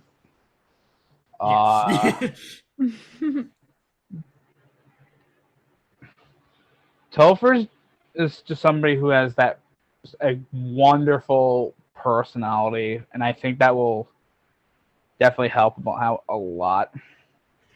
And I think my concern with Topher is the fact that he is playing with Jen, and those two are playing from the same house. I don't know how that will go, and I still have no idea what to expect with any of that. I'm hoping that both of them can go far. I think they could downplay it well enough. Like, Topher and Jen are both really good players. Yeah. Yeah, I've never seen Topher play before. I'm very excited to see him play a game, especially since it's his first org. I do think part of it does have to do with, the fact that he and Jen are both playing. I think that's going to be a little interesting to see how that works out, especially if people find out that they're a couple and things like that. Hopefully they can downplay that as much as possible, because that could put a target on their back, because I've seen that happen in games. So I'm very excited to see how he plays. I think he has a great personality and he's very social, and I think he can do really well, but I'm excited to see how it goes. All right, so that's everything we need to say about Topher. Now, here's what's really funny. Ali mentioned some of the newer players like Madison. Well, Madison's next, so let's talk about her. So the unique thing about Madison versus everyone else that's playing this game is that while some of these people have at least played some orgs, Madison, from what I understand, has little to no experience with it. This is literally zero. Yeah, this is Lakin's IRL. And that could be good, that could be bad, but I will say what I like about Madison is that I think she definitely has a good strategic mind. When we were asking her questions, we had to retweak some of the questions because she doesn't have any experience at all when it comes to playing orgs, but she had good answers. Like, she explained how, what you need to do to like do well in a Survivor game. So she definitely knows Survivor pretty well, it seems like, and I think that could definitely do her some good. But I also think Madison, because of the fact that she's new, I think people are really going to underestimate her in that way. I think she's someone that could get actually very far in the game because, she has this mind for the game. She knows Survivor very well. People are going to think that maybe she doesn't know what she's doing, or that she isn't as well equipped to, the theme and things like that, that maybe she could be expendable. But I think she is going to have those people in her corner. I think what's really going to help her is her connection with Lakin. I think if they're able to downplay that and they don't really make a big deal out of it, I think that could really help her out a lot. So yeah, the only concern obviously is that she could also be very expendable. She could be someone that, because she's not that well experienced, she doesn't have some of the connections that other people do, they could pick her off very early on. So I do see Madison as kind of a wild card, but I do feel pretty good about her. I think she's at least going to make it decently far pre-merge. I don't know if she's going to make it to the merge, I will say that, but I do think she's going to make it at least far into the pre-merge. So that's how I feel. Max, I'm going to turn to you because this was your autocast, so. Yeah, this was my autocast. Like, her interview, I was there for it. Her interview just absolutely wowed me. Like, I know she's going to be an extremely smart player. She had very, very good answers with it. I think she is going to be somebody who people underestimate. And I think and I'm excited to see that this will be her first game, because I think she will be a contender for sure. I am concerned about like relationships and, like as Kevin said, the expendability. But however, I think if there's anybody who can overcome like those odds, it's going to be her. And like, I've never played an org before, so it's something I definitely connect with. So Madison, well, like, is a player like I can identify with in that way, like as somebody who's also never played an org, and she's somebody who really excites me, and that's why she's my autocast. And I think she's going to do really well. Woo, go Madison. No, but for real, her interview was really good. For someone who's never played an org, I'm very impressed with her. And I think she's gonna experience what every first player experiences, like, thinking the game and then going in and a different expectation is needed. She said all this very smart stuff, and if she is able to do what she was talking about in her interview, then awesome, perfect. She can get super far, but I think she's not going to be prepared for the game. And I just but also I think she's going to be very expendable. But on the other hand, Lakin got what, fifth, fourth in her first org, like, and if Madison could do the same thing, like, I can see them both going far. But I feel like Madison's gonna get hit with like first time beginners like stuff where like she's either expendable or she just doesn't know how to properly do what she wants to do in the game. So. Yeah, I could see it going either way with Madison. Like, I actually really loved her interview. I also was there for that. And it reminded me a lot of how I started out with like wanting to be a very loyal person. And like the way she was talking just kind of reminded of like my early games. And I could see her doing really well. Just because like I think she would have the capabilities to like be a social player and get herself out there and make these connections where people won't want to betray her. If that can happen the way she was talking. I'm hoping she can do really well, and I love seeing new players kind of play, and also her friendship with Lakin outside will benefit her because I don't think anyone's going to catch on that they know each other, which will be great.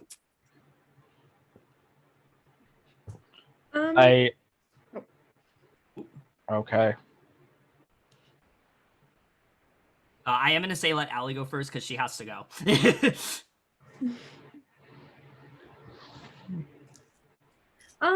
With her, like, I watched her interview. I didn't get to watch, I wasn't on for her interview, but I watched it back. She was actually very insightful and it was very well done for being like someone who's never played Norm before.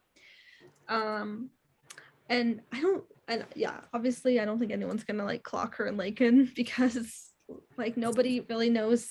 Well, not very many people really know Lakin, and then Madison obviously no one's gonna know either.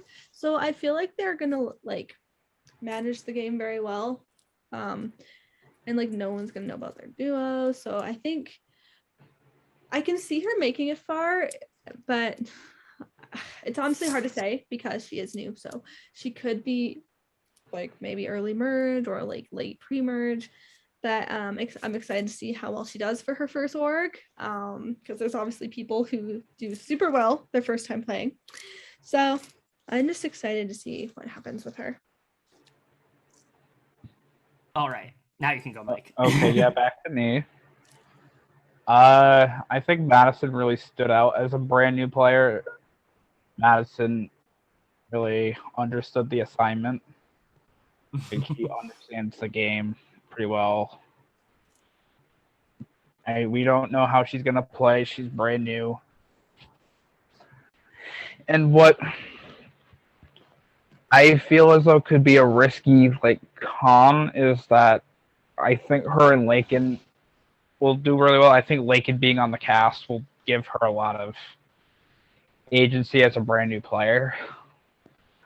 And I don't think that's a relationship that can get clocked easily unless one of those two mention it to somebody.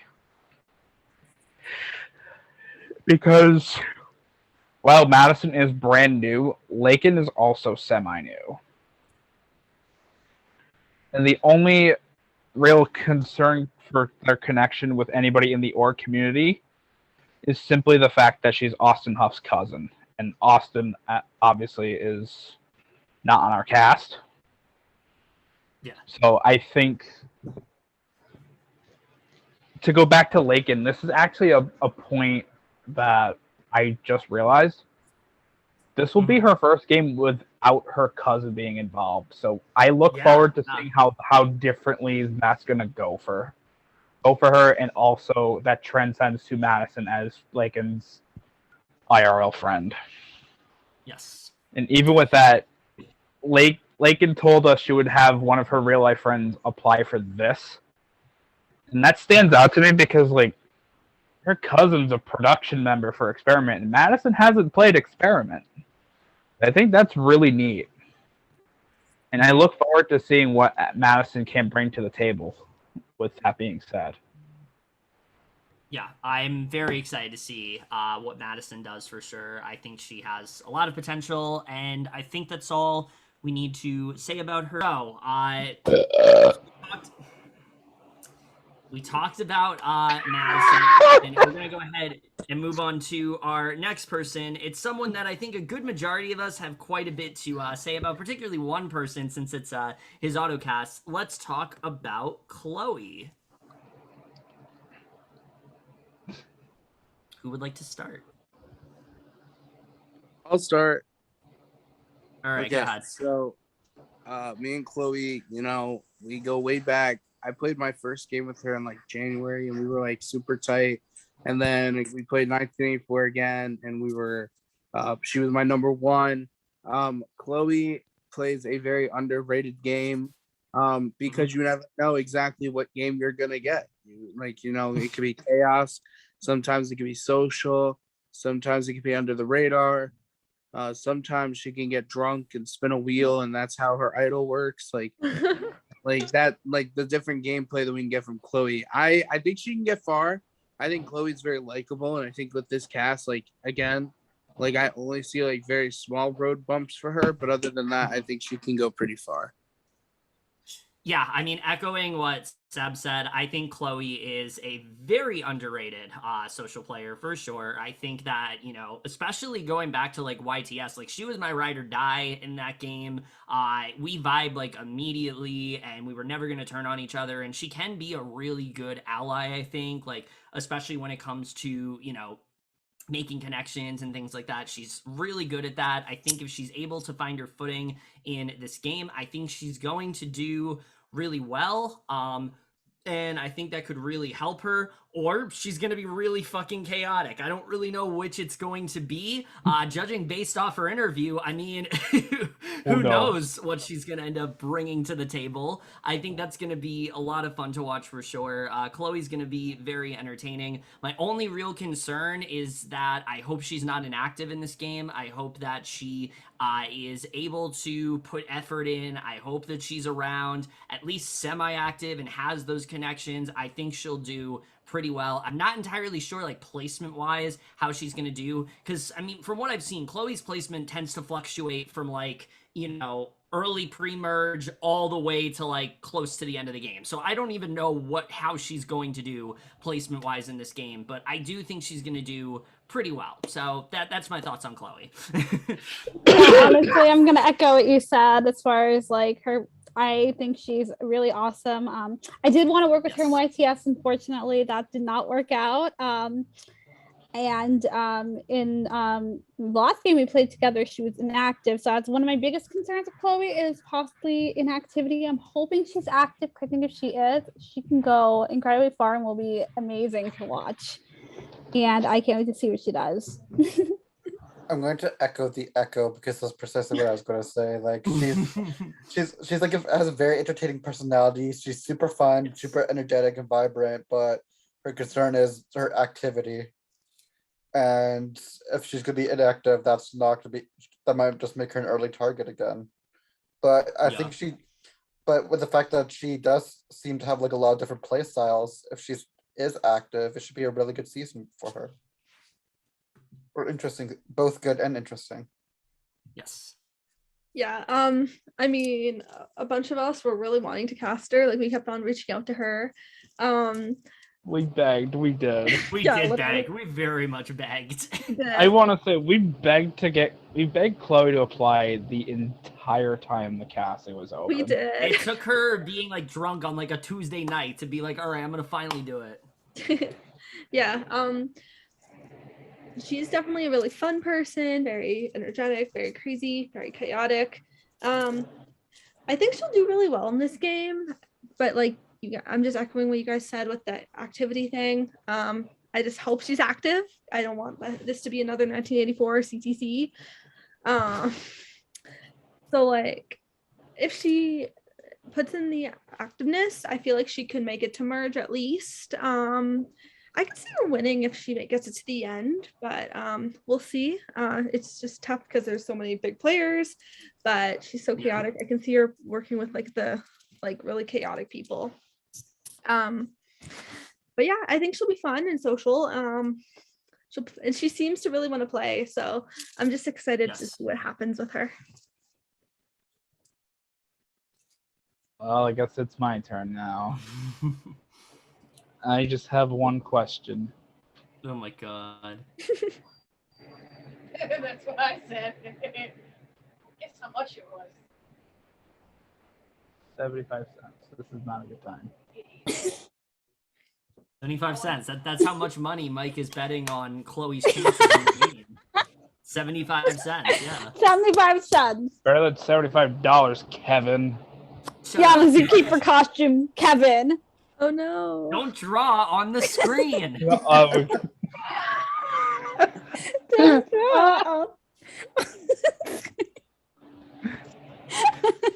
It's incredibly distracting. Distraction. Distraction. I guess it's my turn to speak. Yes. So, to piggyback off of something Kevin said, first of all, first of all, I got a question. What is the game? I knew you were gonna do that. What is the game? What is the game? All right, no, but Iconic. to really get into this, like Kevin said, you never. Well, how kind of game is Chloe gonna play? Who knows? And honestly, based on the interview, I don't even think Chloe knows. Literally. Yeah. I don't even think Chloe knows the answer to that. No. But to be honest, I don't know Chloe's game that well. But I do enjoy Chloe's presence a lot on a personal level. And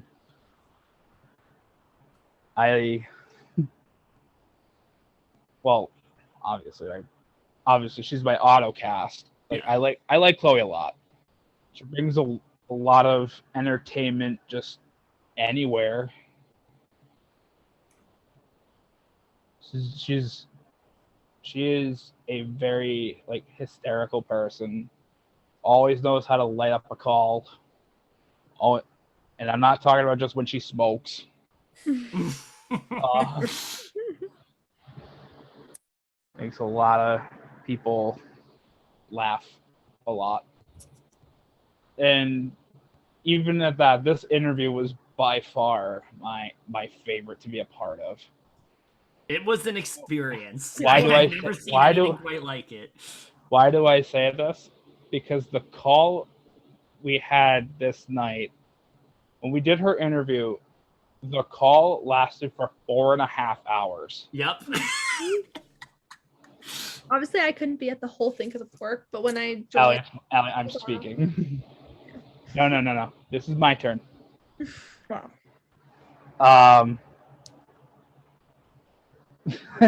No, this call lasted 4.5 hours. And the interview itself was recorded in 2 segments. And I'm pretty sure it's because Chloe disconnected an hour in. Yeah, you heard me right. An hour. Yep. The interview itself lasted an hour and 10 minutes. Yep. And you want to know why? Because the interview would not start for 20 minutes. Chloe was extremely drunk for our interview. Mm-hmm. And the interview would not start until she stopped hiccuping, which was for literally 20 minutes. We have it had was iconic. And also she was adamant about making sure she was drunk on the interview. She would not do the interview unless she was drunk. Oh. To get back to what I was saying, because some people like to take my turn when I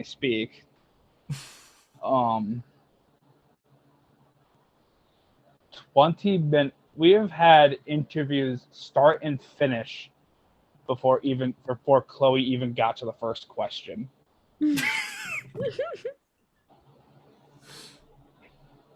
We're not exaggerating either.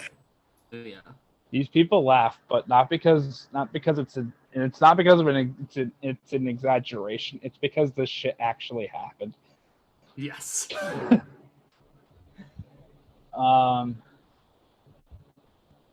No, with that being said, while I am not super familiar with how Chloe plays a game, because the only time I've really gotten to watch her was 1984, where she was on the block, but I wasn't in the VL, so because I'm not alumni, so I don't know a lot about that. And YTS, I remember bits and pieces, I'm going to be honest. Just by being in 3 prod chats and the VL for that at the time, not anymore. We're kind of busy on this whole ass prod team over here. No, but with that being said, like I only know her through CTC. I really only got to know like bits about like CTC because, and unfortunately, she was inactive in first boot, which is my only real concern. Is I hope Chloe is active for us. Mm-hmm. Yeah. And I will close my remarks on this because I wanted to address it. So the night we filmed her interview was a really, really hard night for me. I was I was in a really, really deep depression that night. Like I was just gone. Not like gone, but you get it. I was in like a really, really, really deep depression that night. And just had my phone on me. I was just sitting alone, really questioning myself. The reason why I was like depressed is I don't really like the people here know what happened. Mm-hmm. I don't want to discuss it in a public forum. But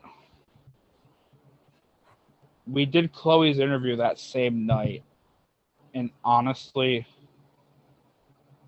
just being able to spend 4.5 hours with Chloe felt so good.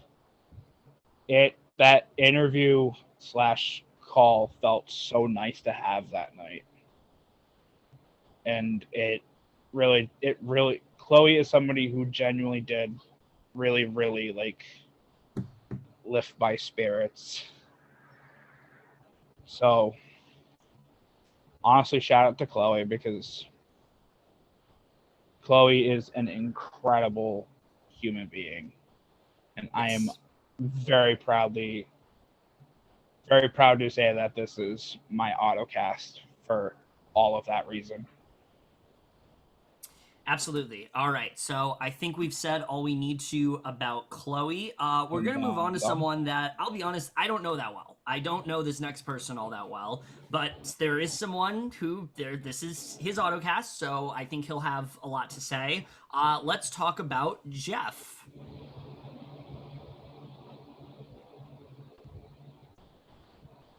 Anyone want to start? Well, okay, I guess I will. Okay, so Jeff, I don't know him all that well. I'll say that right off the bat. In fact, I didn't even know him really before this interview. I know he's very active in like the BBH community. I'm not that familiar with that community. I've like watched some of this, like I've watched a little bit of that game, but like I'm not as familiarized as some of the other ones. But from what I understand, he's done decently well in that. He's never played a Survivor game before, which is interesting to me. So that has me really excited. You know, I don't know his normal playing style. I don't know what he typically does. So I'm interested in seeing if his style of playing is adaptable to the Survivor format. I'm not entirely sure how he's going to do. The one thing I will say is that he gave a lot of energy in that interview. Going off of his interview alone, I do feel really good for him. I think that he absolutely fits the theme very well, probably better than a lot of people, because he said he's like sang in like school choirs and things like he's even sang with like Celine Dion, which is like really cool. So like he is very well attuned to this theme. So that's really cool, and it definitely seems like he's like really excited to play. He's been one of the more active prod chats, I feel like, so that's really cool as well. Other than that, I don't have a lot to say about Jeff. I'm hoping he does really well, but I'm just gonna let other people who know him a little better speak, because I really don't have too much to say. I actually played my very first org with Jeff. I played Keyholder with him, and actually we did bond over him being in choirs and having sung with Celine Dion. That was one of the things we bonded over, which was awesome. Really liked him. He's a really nice person. He was a really good social player, I believe, and had a pretty dominant alliance in Keyholder. So I foresee him doing very well in this game, and I'm looking forward to seeing what he does. I really think that he has what it takes to go far in this game.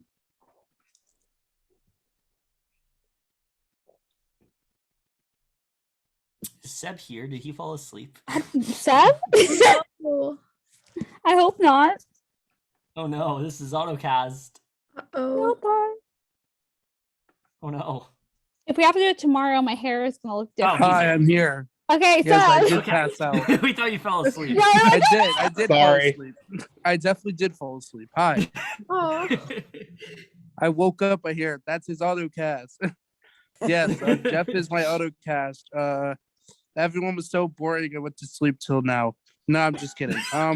Jeff is amazing. I love him as a human being, and I've seen him play a couple of games before. I just recently played the Mystery Murder mini that Sarah hosted with him, and it was a lot of fun. Okay, my thing with Jeff is he's a very underrated social game, but his strategy is through the roof. I've seen him last game I saw him play. I don't even remember, but it was like he got really far in it because the last game I saw him play was Paranoia, but before that I saw him go super far in one game. I can't remember which one. But yeah, no, I wanted to see him play because he's like not like the rest of the people. Like most of the people we casted have like a very like specific type like that people know, and I'm like super excited to see what he's going to bring to the table.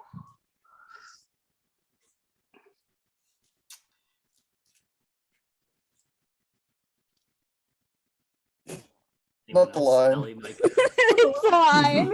The line. It's the line for me. All right, I guess What are people drawing here? I've never really heard of him much since like before his interview, but once I was part of the interview, it became like one of the best ones.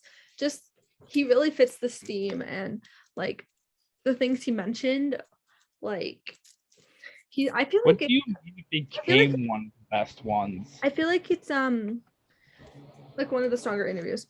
I feel like he's gonna make it really far. He'll probably, like Sam said, he has a very underrated social game, so I'm excited to see how he plays this game. I'm excited to see who he aligns with, but I can see him making it to merge and doing really well. I can see him being very strategic, and I like how active he is in this project. He seems very excited to play, and yeah.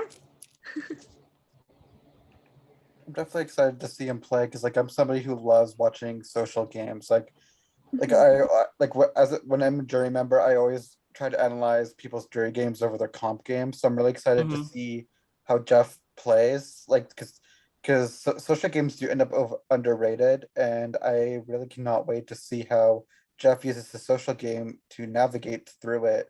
And I can see if he plays his card right, I can see him going really far. Mm-hmm. In West Philadelphia, no, wait, wrong script. Oh my god. No, This is not a Fresh Prince of Bel-Air light. Jeff was within interviews, Jeff was a huge standout for me. I knew Jeff prior. We played one of our old Crackhead minis together. We were actually paired up as a duo because I was late. Oh wow. Oh, wow. And we notoriously, so we made jury, and so the our twist with that was we had to either vote if we had to vote together, or and if we voted differently within the final two, our vote would be nullified. So we nullified our vote on purpose. If I remember correctly, he wanted to vote for Gwen and I wanted to vote for the other person. So we were like, you know what? Let's nullify our vote for the hell of it. But that is my experience with Jeff. Jeff is so fun. Jeff is iconic. But what really sold Jeff for me was, if I remember correctly, his fun fact was that he sang for Josh Groban, and Yes. knowing that like Josh Groban was literally on Glee, that settled it for me. Oh yeah. I knew right then and there, Jeff fits this theme. There's no way we're not casting him. Mm-hmm. Autocast or not, Jeff was definitely like on that list, on our list, if you will. Yes, for sure. All right, so I think we said all we needed to about Jeff. Moving on to probably one that I think all of us are probably going to have to say something about. We're going to go ahead and That's talk the about point. Marcelo. All right, so Honestly, Marcelo understood the assignment with this. You know, the rest of the Yes. Oh yeah. on the top shelf. And one is mine. Wait, like more than Marcelo's Yeah, the absolutely. legend, the icon, the moment. He Yeah. has got one of the most enthusiastic, like passionate personalities you'll see of a game player. He is super good at being social with people, having those relationships because he's really, really likable, which makes him a big threat. But because he's really good at connecting with people, people don't end up taking that shot. And then like Marcelo is somebody who's definitely gonna be there for a long while because just on his likability and personality alone. And I definitely think he's gonna be a really big threat. Yeah, Julia's rotted for that. Anyway. Woo! Anyway, I am so excited to see Marcelo play. I think he's gonna do great. I know he is a social, strategic player. He is, like Max said, the legend, the icon, the moment. He is gonna do fantastic. The legend. Yes. Oh yeah. Of course. The legend's identity confirmed, but I honestly am very much looking forward to seeing Marcelo play. Yeah, I mean, when it comes to Marcelo, like, he's just one of those people that I'm always excited to see on a cast, mainly because, like, he always just brings so much enthusiasm, but also just radiates positivity to, like, every game that he's in. You can see that he really is just there to, like, have a great time, make those connections. Obviously, he wants to play the game hard, but, like, his main goal is to, like, have fun, and that's something I always really do appreciate. But he's also, like, I think what really works for Marcelo very well is that he's not someone that's gonna bullshit you. Like, he's someone that's very straight up. If he has you, he has you. If he doesn't, he doesn't. You'll know just by talking to him. If he's loyal to you, he's gonna stay loyal, and I think that works very well for Marcelo. My concern in this game is that he does have quite a few very blatant connections, and I think that could potentially fuck him over because of the fact that he's gonna feel inclined to work with those connections. Jen, especially because of the fact that, yes, they've played a game together, but they've never been on the same tribe together. Like, they played Triumph together, but they were not in the same tribe there. I'd be very surprised if these two don't try to link up, don't try to work Marcelo was together. robbed. Yeah, I'd be very surprised they don't try to work something out there. And I think that could potentially hurt him because he's so focused on, like, working with, you know, specific people that he could potentially slip through the cracks. But I do think Marcelo is a good enough player socially to where he can align himself very well. I think he's at least going to make Merge. I am going to predict that. I do think he's at least going to make Merge. I hope he does, and I feel pretty good. I think he fits this theme extremely well. He seems very excited to play. His interview, I mean, was like one of the most entertaining, but it's Marcelo, so like that's to be expected. Just all around, very good things to say about Marcelo overall. All right, I'll jump in here as somebody who has played with Marcelo. Yes. First of all, shout out to Olivia Rodrigo. Yes. Always. Second of all, with this cast photo, Marcelo absolutely understood the assignment. Yes. Oh yeah.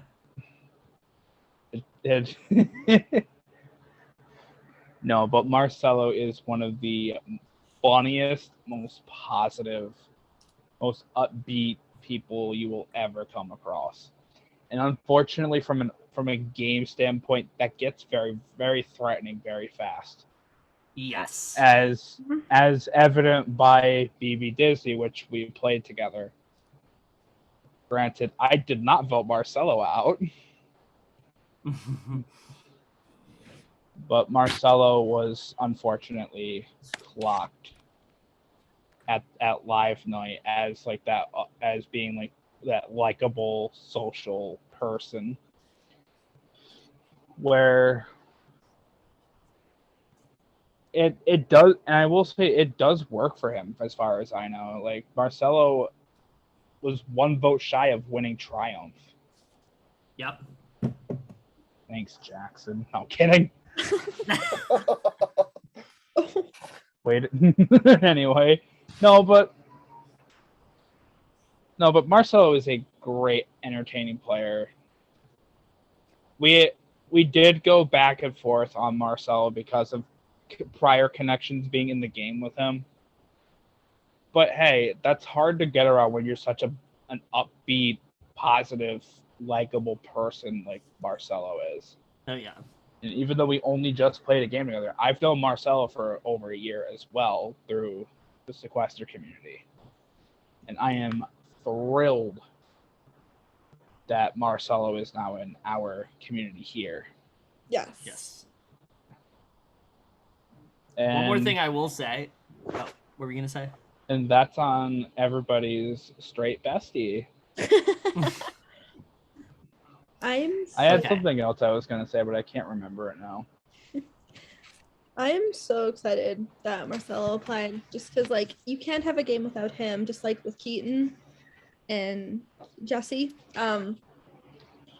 Marcelo is just one of the best players of all time that I've seen, and he's like one of the most. Marcelo is Keaton with a budget. Oh my god! Yeah, I do. That's his face. I didn't see it. But yeah, He was like, that's an insult to Marcelo. I can't say that. Marcelo, sweetie, I am so sorry. But yeah, Marcelo is definitely one of the best players and most loyal players, in my opinion. Like whenever I've played with him, like in minis, he's always just been like super loyal, and I'm so excited to actually like watch him. What play. mini did you play with him? I play like banishment and stuff with him. A few things. And I forgot that existed. Carry on. Anyway, but yeah, I'm just excited to see how he plays from a hosting standpoint. He's gonna be super fun, and he's obviously just super positive, upbeat. He always like put so much effort into everything, and like when I watched his interview, I thought it was so fun and so funny. Like he's definitely like one of the stronger big personalities of this game, so I think, and I can see him even winning because it's Marcelo. Like he'll definitely make it far. He always does. Seb, are you still here? Yeah, sorry, I was on a different tab. I was waiting for everyone else All to right. go. King Marcelo, I love this guy. I've hosted him twice. I hosted him in BB Disney, and I hosted him in Tri-State, and he slayed both of them.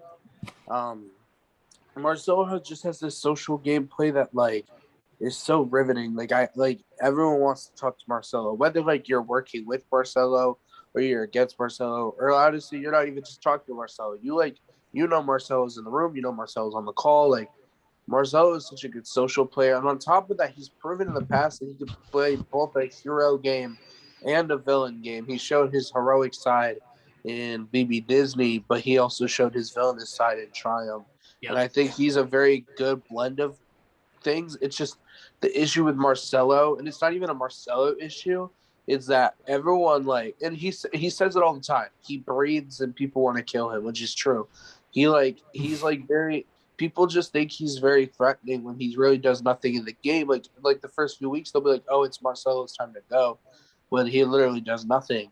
And I'm really hoping he get far. I can see him getting merged, especially with this cast. And like you said, like the connections might hurt him, but I see them more as a benefit. So I think Marcelo can make it far, but it's just a matter of like if the connections are going to hurt him or if they're going to benefit him. Mhm. All right. So I think we've said all we need to when it comes to Marcelo. Now, the next person, I'm excited to see what y'all have to say because I don't think you have to say much because you don't know her. I don't think anyone really knows this person except me. Let's talk about Kia. So I'll go last because I know Kia. So what do you guys want to say? I'll No, go. I'll go no. first. Nokia Theater. Yeah. Oh, go ahead, you're Seth. so funny. I'll go first. So I really pushed for Kia to be on the cast. I really liked her interview. You know, she mentioned she really liked Glee, and on top of that, this is like one of her first orgs, in the first one on this side of the community. I know she played Blockbuster with Kevin, and I'm super excited to see how she plays. Just off her interview alone, I don't know how she's going to play specifically, but I really like the answers that she gave. My issue with Kia is the same issue I had with Madison. It's just the matter of being able to execute the game that they want to play and do it effectively. I think with Kia especially, like it might be a struggle to transfer from using Facebook Messenger to Skype. So I think that is going to be a big struggle. But from what Kia was saying, like her social game isn't the worst, and she said that, and at least like in her interview, she admitted a lot of the mistakes she made from her first org, which I'm super excited to see how she changes it up. But unless she gets a really good footing, I think she's gonna get like first or second juror. Like I really hope she's not expendable, but I like just as a new person in general, you're always gonna be seen as expendable. So Yeah, I mean, I've not seen Kia play or anything, but judging off what Seb said, she seems like she is knows what she's doing, and it actually is very self-aware in what she's wrong, which I think is a huge part of adapting in Survivor. So I think she may be able to adapt to this game and go deep. I mean, I don't know what's gonna happen, but that's just based on what he said. That's how I feel, and I can't wait to see what she does. Not Jazzy stealing what I was gonna say. Just say it again. Like Kia seems like the type of person who will be able to very quickly adapt and adjust to the mistakes she makes in the game. Because like we all make mistakes. I've told people to their faces that I'm putting them out before by accident, aka 7-4. Anyway, but yeah, like Kia shows a very seems like she'll have a high. Wow, I just completely butchered that sentence. Seems like Kia would have a very good ability to learn, make improvements as she goes and learns. As long as she's like not targeted early, I think she'll be able to just like keep getting better and better as the game progressively goes. And I think she is going to be a really good player. I'm actually really excited to see her play. Like I never really knew anything about her until Kevin told me, because like working together in Blockbuster. But I can see her either being like really early boot or making it far, at least to early merge. Hopefully she can maneuver everything and like make those connections with people, but it's just like obviously it's gonna be tough. But I think she could work with like the newbies for sure, maybe, or even just align with big personalities. It'd just be cool like to see what she does.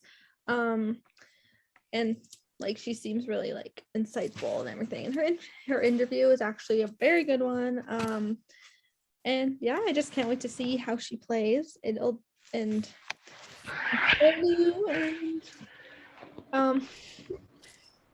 yeah, I'm excited.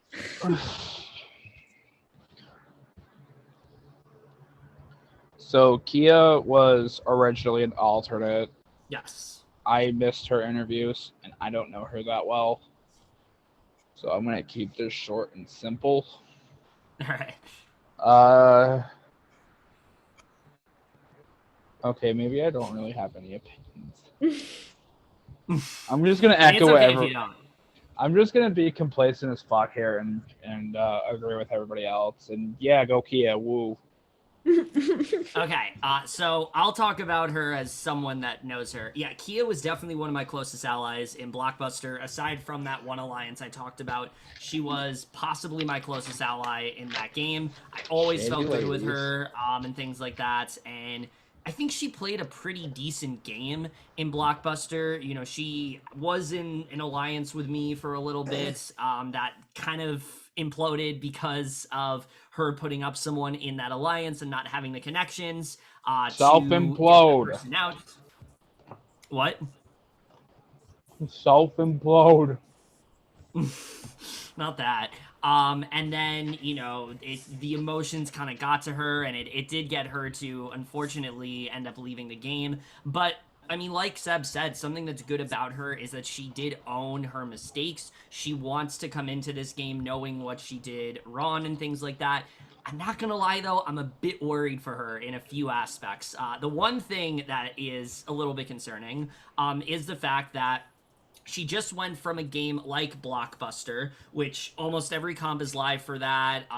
You know, you don't get to see the like the cast reveal and things like that. Like her intro, she does not realize that the rest of the cast, I think, is going to be watching, which is interesting. You know, she doesn't realize that not everything is going to be live and things like that. So I think she might struggle with that. The larger issue is that she flat out told me she knows nothing about Survivor. So that's a little bit confusing. That's a little bit concerning. She asked me the difference between Big Brother and Survivor. So I'm excited to see, you know, if she's able to harness that to really recognize, like, okay, this is how you play Survivor, this is how you play Big Brother. I think it's gonna be, you know, I always like seeing players that know so little about the format and then are able to like adapt to it. So I hope that Kia is able to. I'm just not entirely sure. So I'm hoping she does really well. I think that she is very likable. I think she has, you know, she can be really good socially. I'm just not really sure how she's really gonna fit in with this entire cast. So to me, I mean, I've said it before and I'll say it again, she is the biggest wild card of this entire cast.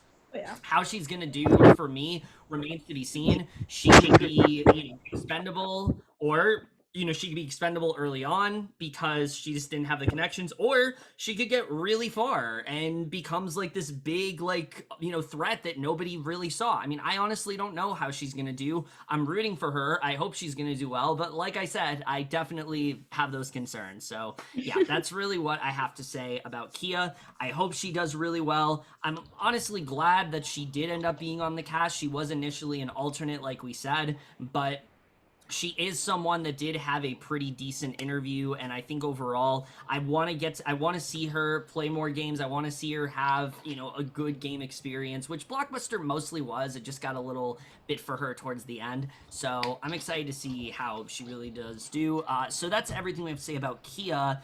Let's move on to someone that I think we do have quite a bit to say about, at least a good majority of us. Let's talk about someone else that was originally alternate in Jimmy. Jimmy. Jimmy. Yes.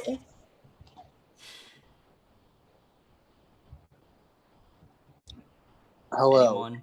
Hi, I will start. Bueller. So could you hear me? Could you guys hear me? Yes. No. Yeah. Just One kidding, second. yeah. Anyways. Yeah, you're good.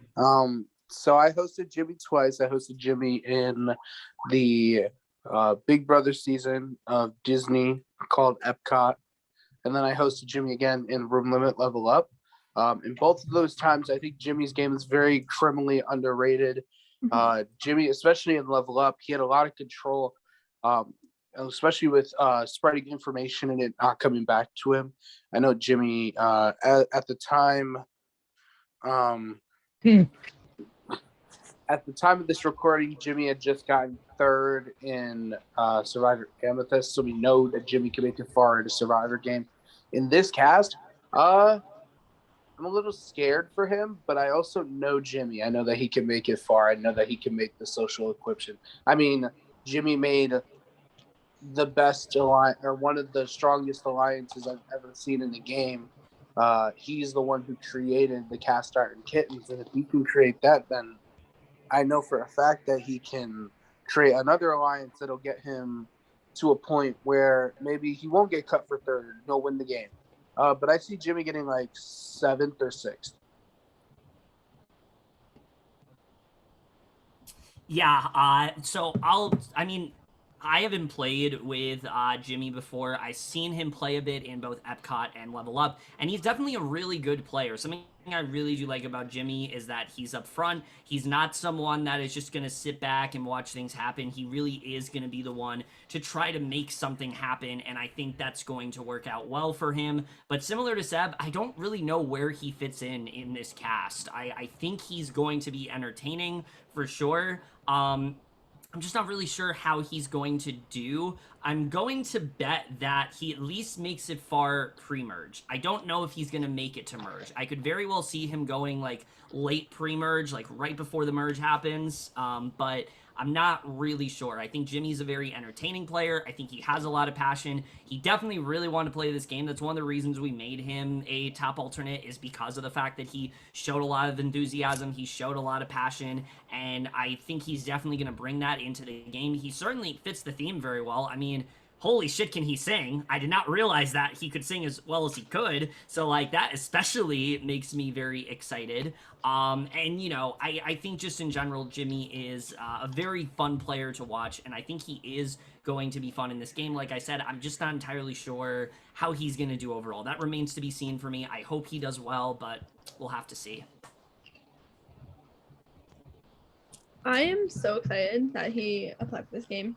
I've only played with him once, but he is a very fun person and is a very strong player. So I feel like he'll do really good, like physically, and I think he can like make those connections as well. Just I am definitely a little worried for him, but I think he would be pretty good. Or I think he'll like maneuver himself in some aspects, but it's also like very confusing because like I don't know how well he's gonna do, but I think he'll do pretty well, at least in the pre-merge. I think he can, but at right now I can see him getting like maybe first juror, but we'll see. And he definitely fits the season though. Like his voice, oh, so good. Like I'm just so excited to see what he has in mind.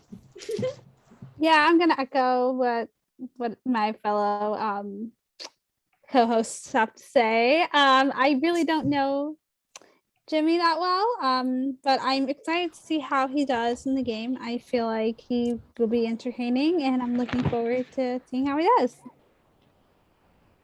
Once again, I will echo the echo because I also don't know Jimmy very well, so it's kind of hard for me to make a great point. But the fact that he's made it so far in a Survivor game before shows how good of a player he is, and he really knows what he's doing. And he's gonna do. I think he's gonna do really well. Like he clearly knows what it takes to go far, and I think he's gonna be able to be able to get the far again.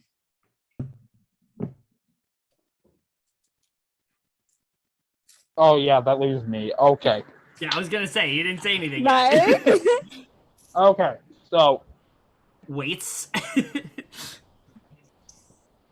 I played level, much like Allie, I played the other game that Seb has hosted Jimmy in, and I played Room Limit Level Up.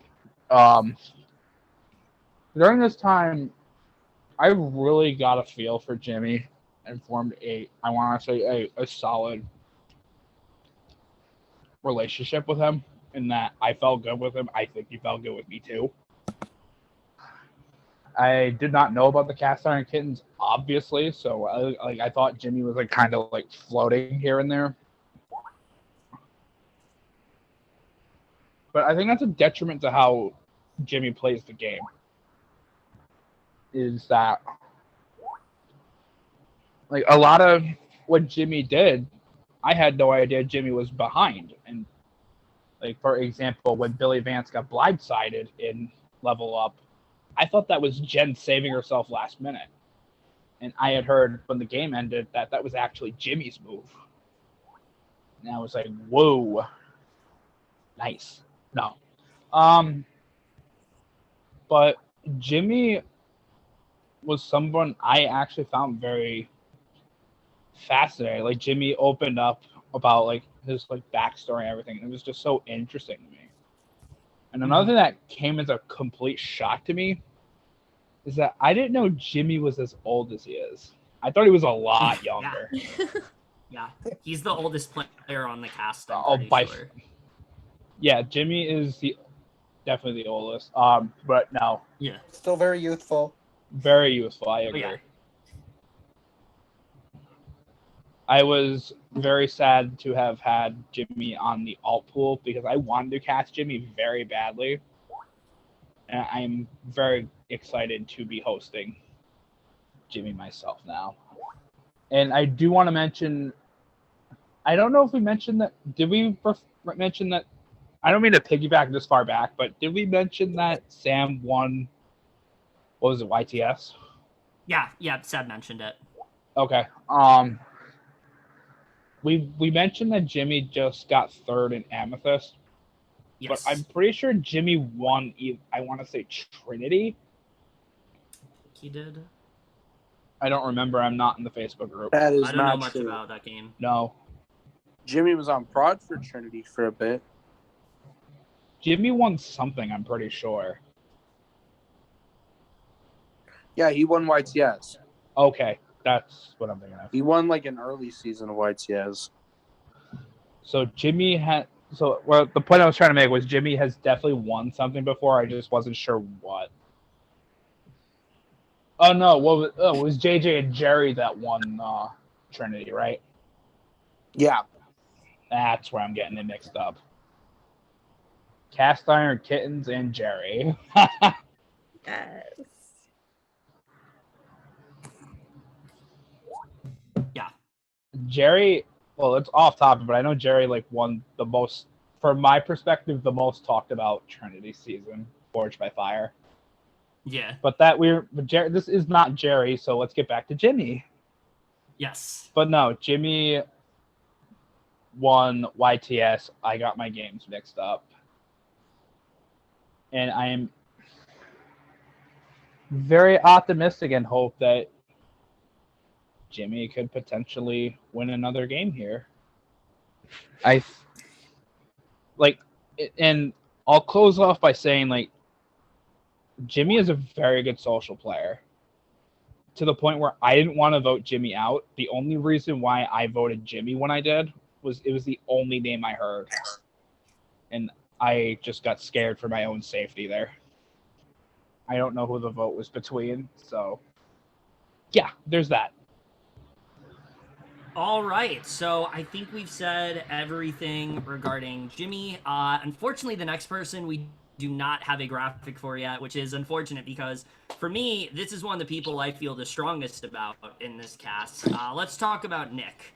I'll just go ahead and say right now, Nick is probably, I think, the person that fits this theme the best.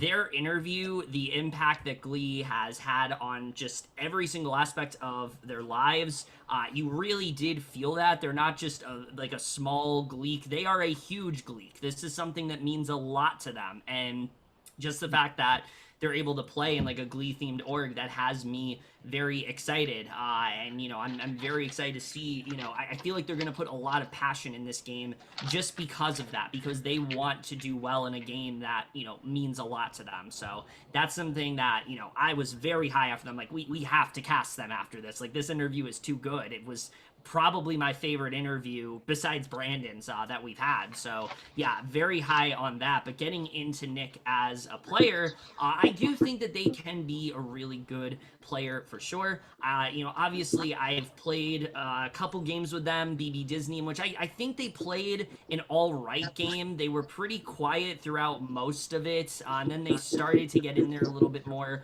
towards the jury portion of the game. But I do think that, they are someone that when they want to play hard, they very much do. They definitely try to make those moves. I do think they have a tendency to wait a little bit to make some moves, and I think that could potentially hurt them. But then you look at their room limit game where they were basically a villain throughout the entire thing, and it was very obvious what they were doing. So I'm not entirely sure how they're going to play this game. But again, I do get the sense that they want to play very hard, and because of that, I have to assume they are going to make it pretty far in this game, because I don't see them, playing a game like this where it means a lot to them and them just like losing sight or losing focus of like the game. So I do see them doing really well here. I do think they're going to get pretty far in this game. I'm feeling very good about Nick's chances for sure. I'm very, very high on them for this season. I'm very excited to host them because actually it was Insanity. They voted me as their favorite, which I mean is awesome. Now I get to kind of turn the tables, and I try to work with them very hard in CTC. Unfortunately, they were first boot in a very rotted vote, which I'm not even going to get into. But I would love to see them do incredibly well. And in CTC, they actually threw out a name very early. And if they can, be able to get the votes to go their way, I think I could see them running the game and going incredibly far. Oh, yeah. This interview was like definitely one of the most personal ones, in my opinion. They were so maybe passionate. The most. Yeah, they were so passionate, and like their story about everything was just so like wholesome and everything, and I could definitely see how much they wanted to play this game, and so they fit this season to a T. I'm so excited to see how they play. I can see them making it pretty far. Just hopefully they don't play too hard too fast. But I think they'll be pretty social, very strategic. And like they just need to find their people, and like I don't know who they're gonna really align with, but I'm just so excited to see how they play.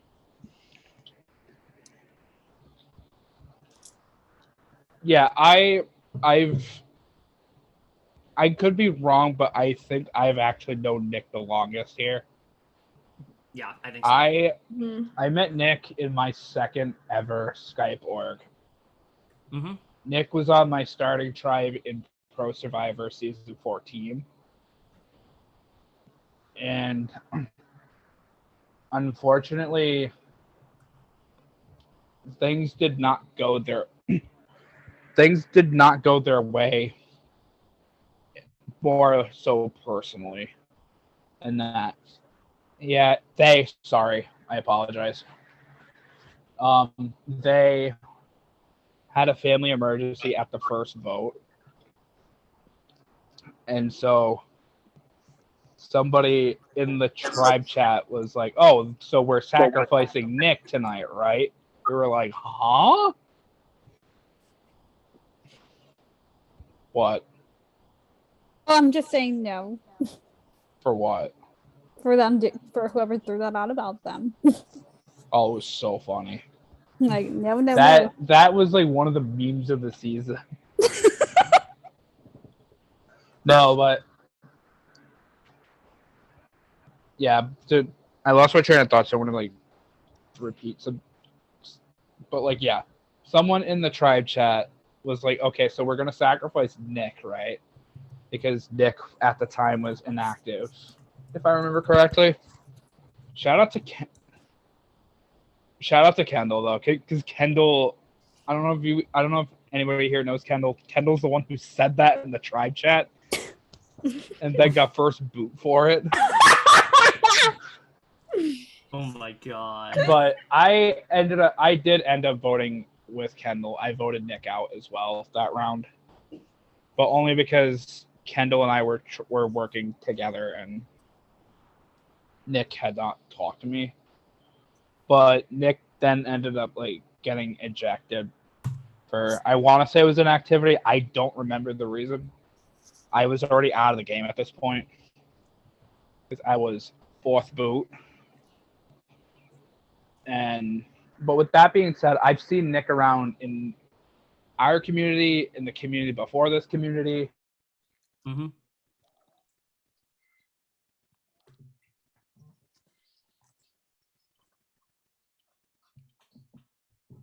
Can you all hear me? Oh, Mike's muted. Yeah. Okay. The mic's muted. Did So I freeze? no, you muted, or you like? Yeah, I you couldn't muted hear like you. towards the end. Oh, I was still like talking. My internet went out. Yeah, I don't know what happened. What is up with the internet being a pain in the butt? Right? Like, honestly. Where did I lose? Where did you guys lose me? It was after you said that they were taken out for inactivity and that you were Yeah. forced to. I was 4th boot, so I was already out of the game. So I don't know all of that. But what I do know after that, I think I froze again. No, you're good. No, you're good. We can still hear you. Oh, everyone's frozen for me. Yeah, you're frozen. Your camera's frozen, but we can hear you. Yep. Hang on, let me try to do something here. Fucking cocks. The internet is being evil tonight. It is. It's like evil internet hours. Zoom said, "Get off." It tells you Internet go the is fuck to like- bed. Internet's like, no, do not stay up till 4 a.m. today. Yeah. You're not getting this done. We're not gonna make this an easy edit for you, Kevin.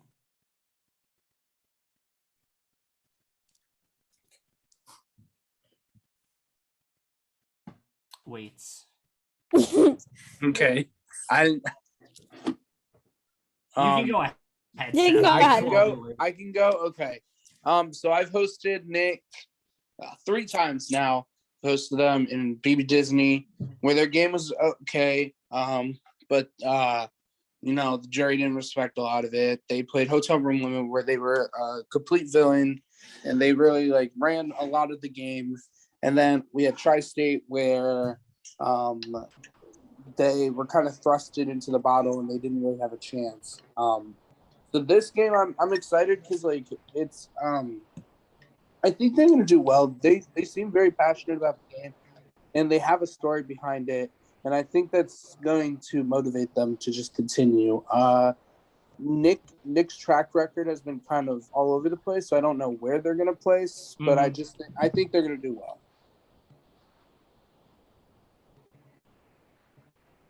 All right, I think I'm back. Hello. You are back. Yes. You're back. You're back. So yeah, Hi, back. Stop back.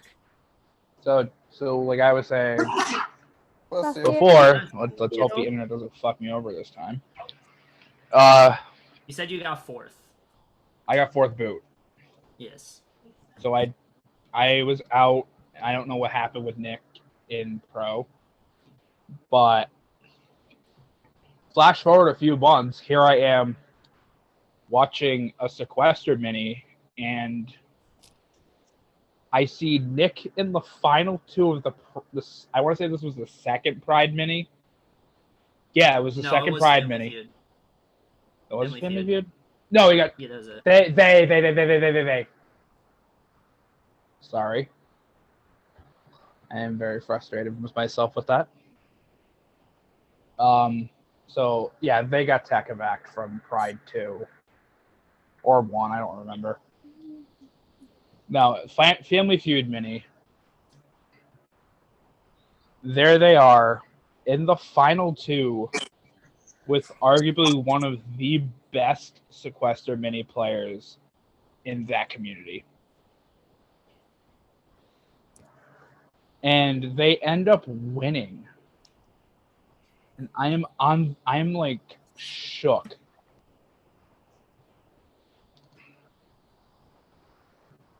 Because I didn't really have the best way of watching minis last year. Mhm.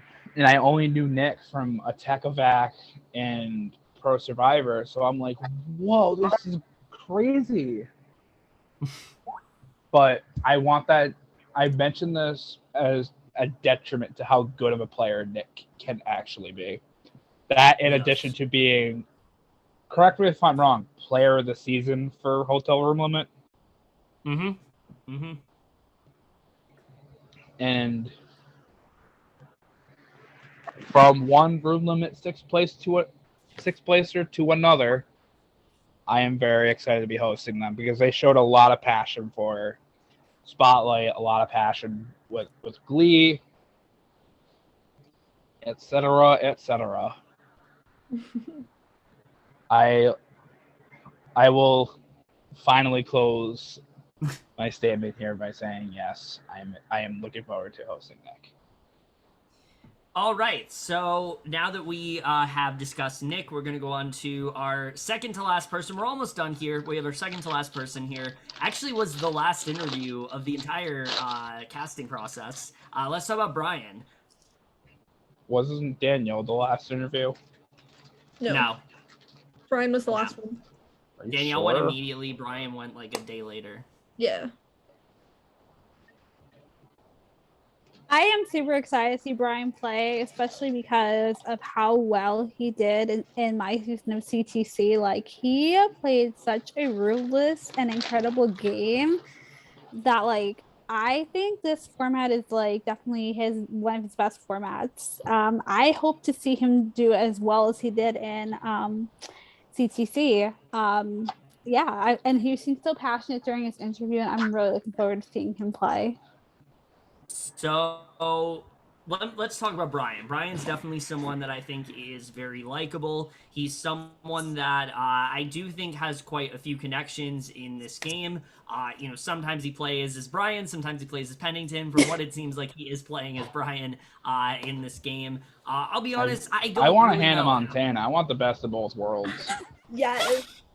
I'll be honest, I don't really know how he's going to do here. I think there is a scenario in which he does really well, and he makes those allies, and he gets pretty far. But then I also feel like, well, the next person we're going to be talking about, he just played CTC with. She knows how he plays. That could be a real detriment for him in this game, and I'm just not sure if Brian's going to be able to fully find his footing here. I'm not really sure. I think, Brian's someone, he definitely has the passion. He wants to play this game. It seems like he's going to put that effort in, but I'm just not really sure what he's going to do here because, a big thing with Brian is, like, if he doesn't have a lot of people on his side, he kind of just, like, loses sight of the game, and I'm kind of worried that's going to end up happening for him here. I think that, again, he is someone that people are going to work with. I think I'm just not really sure how strong those connections are going to be. So, like, I'm very excited to host him. I think he's going to be really fun, but I'm not really sure how he's going to do overall. I see him definitely... I think I see him going, like, middle pre-merge. Like, middle pre-merge, I think, is where I see him. I don't see him getting that far, but we'll have to see. I'm really excited to, like, host him.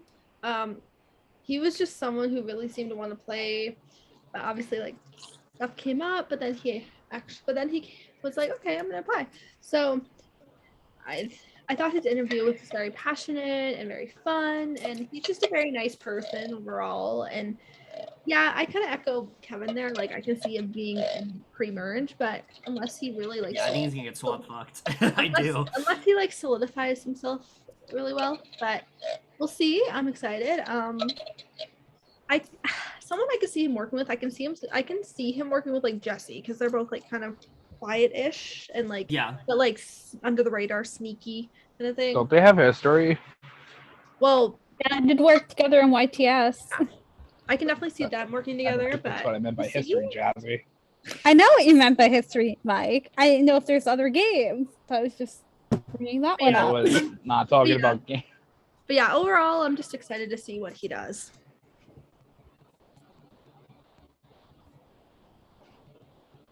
Yeah, you met him in person. Yeah, I didn't even know him really that well then.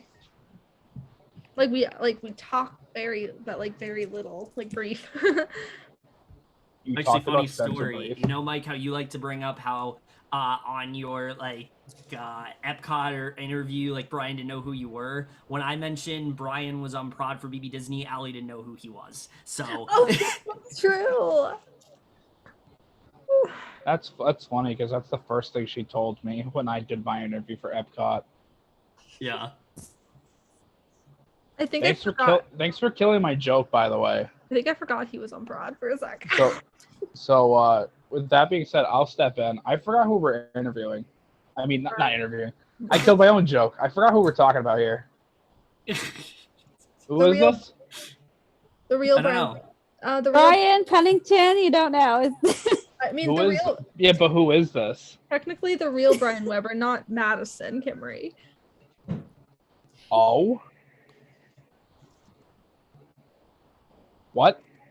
Because Okay. usually Madison's on Brian's Zoom. Yeah, I agree. What? Anyway, I'll just take the floor here. No, Brian is so fun. A very fun person to talk to. And don't worry, y'all. I made sure Brian will never forget my name again. I'm kidding. Oh dear.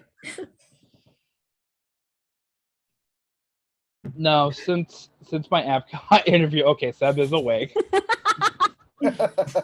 since my Epcot interview, I have gotten to know Brian pretty well, and Brian is a very fun person to like talk on calls to and stuff. Mhm. So when I heard Brian would not be applying for like personal stuff, I was a little bummed. Yeah. But then his app came in, and I was like, "Oh my God, Brian Weber applied!" And I went to the prod chat and just screamed I was pretty about shocked. Yes. it. But I thought Brian had a really good interview. Mm-hmm. I do very much look forward to what Brian brings to the table, and like I said, we might as well have Brianna Montana here because I want the best of both worlds. Give us Pennington. I need to know what Pennington is. But I do want to add another like connotation. Connotation. So when I met John, from what I've understood, I think there is a little bit of leftover like beef from CTC there. You're not wrong. Mm-hmm. Mm-hmm. John Souza is not the happiest with Brian. No, he was not. CTC. He was very pissed during final tribal. I will throw that out there. Yeah, it got mentioned in when I met him. So no, it was bad. That I do think is something to look out for. I agree. But I hope, should they like end up on a tribe together at some point, I hope they can squash whatever beef they have. Because beef is disgusting when you leave it out for too long. So that's another episode quote. Okay, Brian is one of my besties in the community. I met him when I did my BB Disney interview. Unfortunately for Mike, he did not forget who I was. And we've been pretty good. We've been pretty close ever since. Obviously, we met up with Brian in person. Brian is very situational. There's been times like in CTC where like, you know, people call his game phenomenal, and then there's times in like Trinity where like they said that he played the worst game of any Trinity person of all time, which is a fact. That the host said that. But Brian's game has also evolved. He did super well in Hotel Room Limit. I know I played with him in Insanity when he didn't do too hot, but like Hotel Room Limit, he got nominated. Like I'm pretty sure he won Strategic Player of the Season. His brain, yeah, he did. the thing with Brian is that he needs to get to a certain point in the game in order to really turn on his game. So like if he gets stuck in like a situation like round 3 or 4, he's not winning. But if he can make it to at least like a certain point, then he can start steamrolling. That's what happened at CTC. He made it to a certain point and he started making sure that he was able to survive. In Hotel Room Limit, it was when he called out Kevin, and then at that point he had a lot of like agency and he was able to continue with the game and getting third, and then at CTC getting second. So if Brian can get to that point, then he's someone for sure that can make it to the end and possibly win. But if Brian does not get to that point, then he is not winning. In fact, he's probably going to get like third or fourth boot.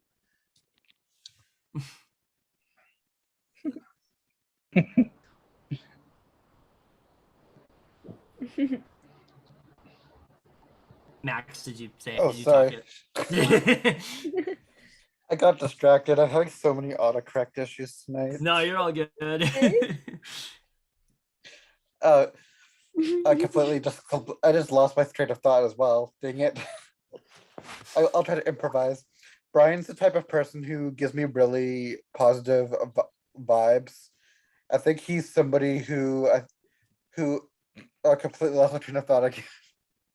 I'm sorry. He does give me like a bunch of really positive vibes. I think he will be. Oh my gosh, I'm so sorry. I'm starting to sound like a broken record. Please edit out this pause. I'm starting to get a little bit anxious. Ugh, I'm trying to articulate my thoughts. No, it's okay.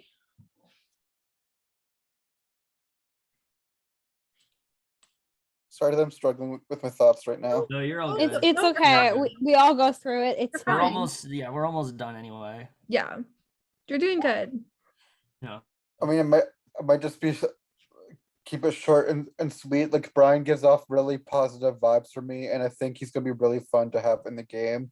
And I think he's gonna be like, I think people are gonna like him, and I think he does have a good chance of going far as well. And I know I said that about everybody, that I think they're gonna go really far, but that shows how good everyone is. Like, and everybody, this cast is so good. The entire cast should be jury. Yeah, honestly, this is a really strong cast for sure. Okay, so with that, we talked about Brian. We're going to talk about our final player here. The final person we're going to be discussing, someone that I did not think would apply for this game, but she did, and I'm very happy that she did. And that is the legend herself, Danielle Cochran. So I'll start because very interesting. Oh yeah, we got her.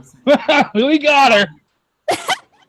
So I played with Danielle in Prestige, and quite frankly, I mean, it was one of the most infuriating people I've ever played with. I was like, this is one of your first games. Why are you, being so upfront? Why are you asking me who I'm allied with? All this stuff. It's like, it's only round 2. Like, just calm down. And like, I was so shocked that I Kevin did not the think she would do pre-merger well. would not stop complaining about Danielle the winner. Yup. Yeah, no, like I was. I so just wanted. like. Yeah, I was out there.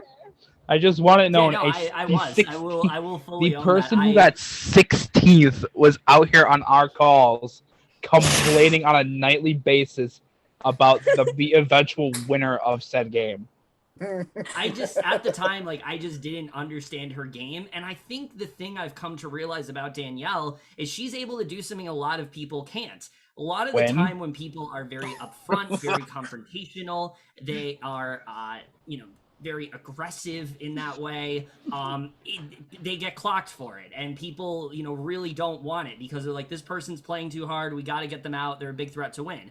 Danielle comes into a game and people love it. Like, people just naturally gravitate towards her. And I think that's something that she does really well. And I think what's so great about Danielle is that she is so outspoken in that way, and when she's able to find her people, I think that can help her a lot. So I think she's gonna just continue to do that in this game. If she's able to do that here, I think she's going to do really well. But like I said, this is why I don't think Brian is going to do that well, because she knows the kind of game that he can play. That could be a real detriment. I do see her wanting to go for Brian pretty early in this game, considering she knows the kind of game that he does play. But I also could see it being the opposite, where she decides to work with him because of it. So I think Danielle, she's a very fluid player in that way. She's played differently. She hasn't always played the same. Like Isle of Money, she was way more social in that game.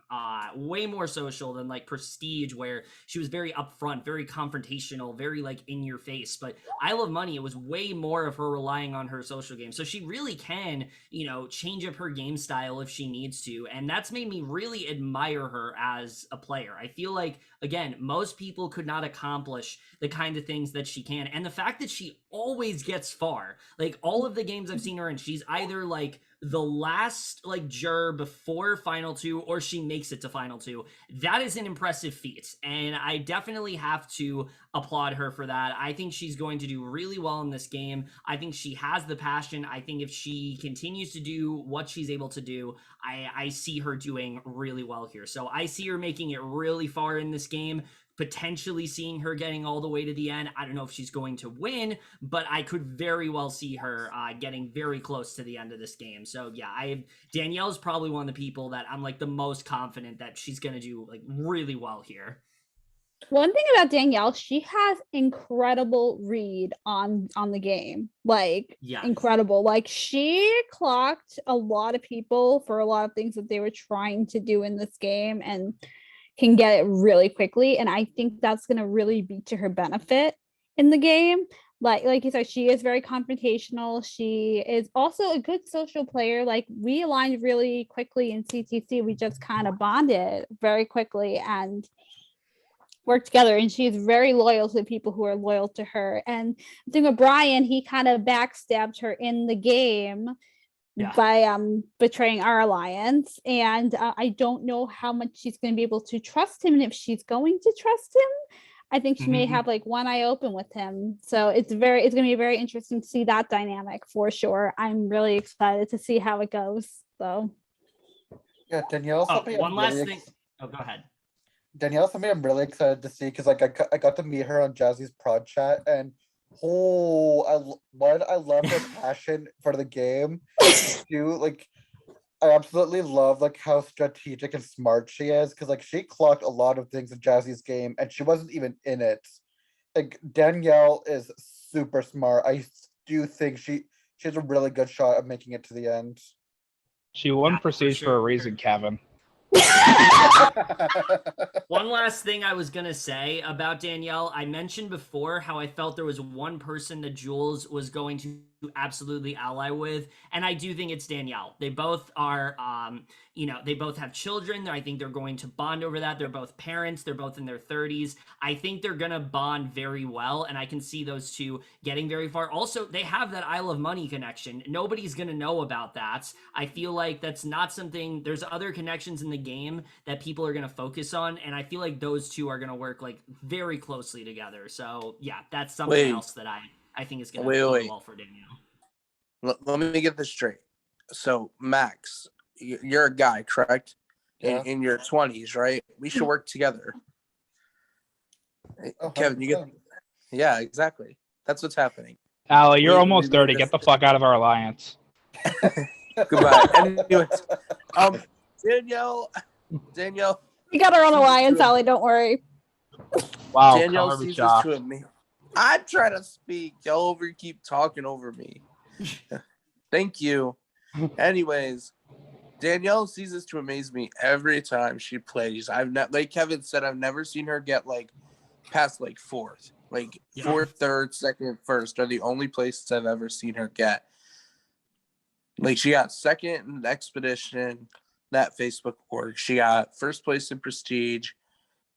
She got second place in I Love Money. She got fourth place in CTC. Like, what can't she do is my question. Is like you see, I saw her, like, when we did the cast assessment for Prestige, and it was like halfway through the first round, and we were talking about all the chaos that Danielle was causing.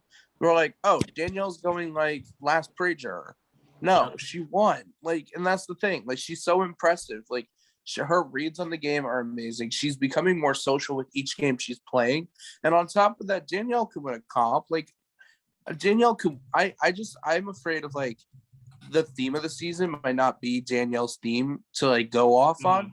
But other than that, like her gameplay is like enough to like at least get her fourth. Like I said, like I think like she's gonna be at the end no matter what in any capacity.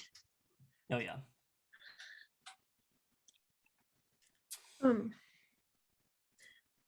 Obviously, like I haven't played with her yet, and but I'm excited to like obviously just watching her game like in BLs and stuff, and like I'm excited to see how she plays from a hosting standpoint. And she'll probably just be very chaotic and everything, and I can see her making it really far, obviously, because she seems to make it like to the end quite a bit. I don't have a ton to say, but I'm just really excited to see how well she does, because I think she'll be really strategic and everything. Is she done yet? No, I'm kidding. You are one to talk. Oh, well, maybe I care about my cast, Kevin.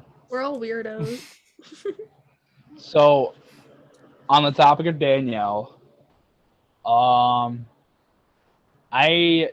did not actually get to meet her until after the Prestige finale. And oh my god. That's like her first impression, she's so fucking funny. Yeah. And Yeah. Corvette. then we played a mini together, one of the crackhead minis. And if I remember correctly, didn't Danielle like sacrifice her entire game to go to a wheel for Seb? Oh. Yes. And then got mad at you for going to bed? I said at the beginning of the round, I said I'm tired, and then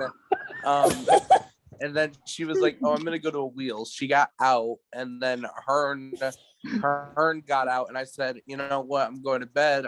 Here, Hearn, have my spot." And she got mad at me. That is typical Danielle. Like that is something she would do. Oh yeah. That was one of the funniest things I've ever witnessed. I can't wait to see her in this game. I really can't. Just based alone on how other hosts reception. As soon as we got the application, I knew right away we do not pass this person up. Oh yeah. No, literally, we don't. And I cannot wait to experience Danielle Cochran in an org. Because based on what I've seen, she is so fucking cracked. So wild. And yeah, and honestly, she does. I've never played a real org with her, but she does remind me of someone I did briefly play with. Not necessarily in a long-term org, but in a mini. Honestly, her personality-wise, she reminds me a lot of Emily Lemieux. Yeah, actually, that's. Allie, get those wheels spinning, and I dare you to tell me I'm wrong. I kind of agree in a way. I would Tell love. me Danielle does not give you Emily Lemieux vibes. Yeah, they're very similar. And that is another person we fully stan is Lamu. Period. Yeah. They both have that cracked Well, energy. remember when they absolutely have that cracked. Remember when we tried to recruit Emily? So... We're recording. Don't say that. Yeah, don't say it on the recording. Kevin, cut that out. But also cut the footage. I don't even know what I'm saying. Cut the footage. As if I haven't been sitting here trying not to laugh at a Skype chat for most of the night. All right. So with that, Shout out that is to our El cast. Horso. Yes. With that, that is our cast for Spotlight Season 1, Fast Times at McKinley High. We are so excited to see how things do play out, and we're excited for the cast to eventually watch this when things have wrapped up. Never done this before. This was a lot of fun, and yeah, excited And to meet our action. students. Action. Action. All most orgers want is action. Action. Anyway, stop the recording. And that's how that's how Sue sees it. Outstanding.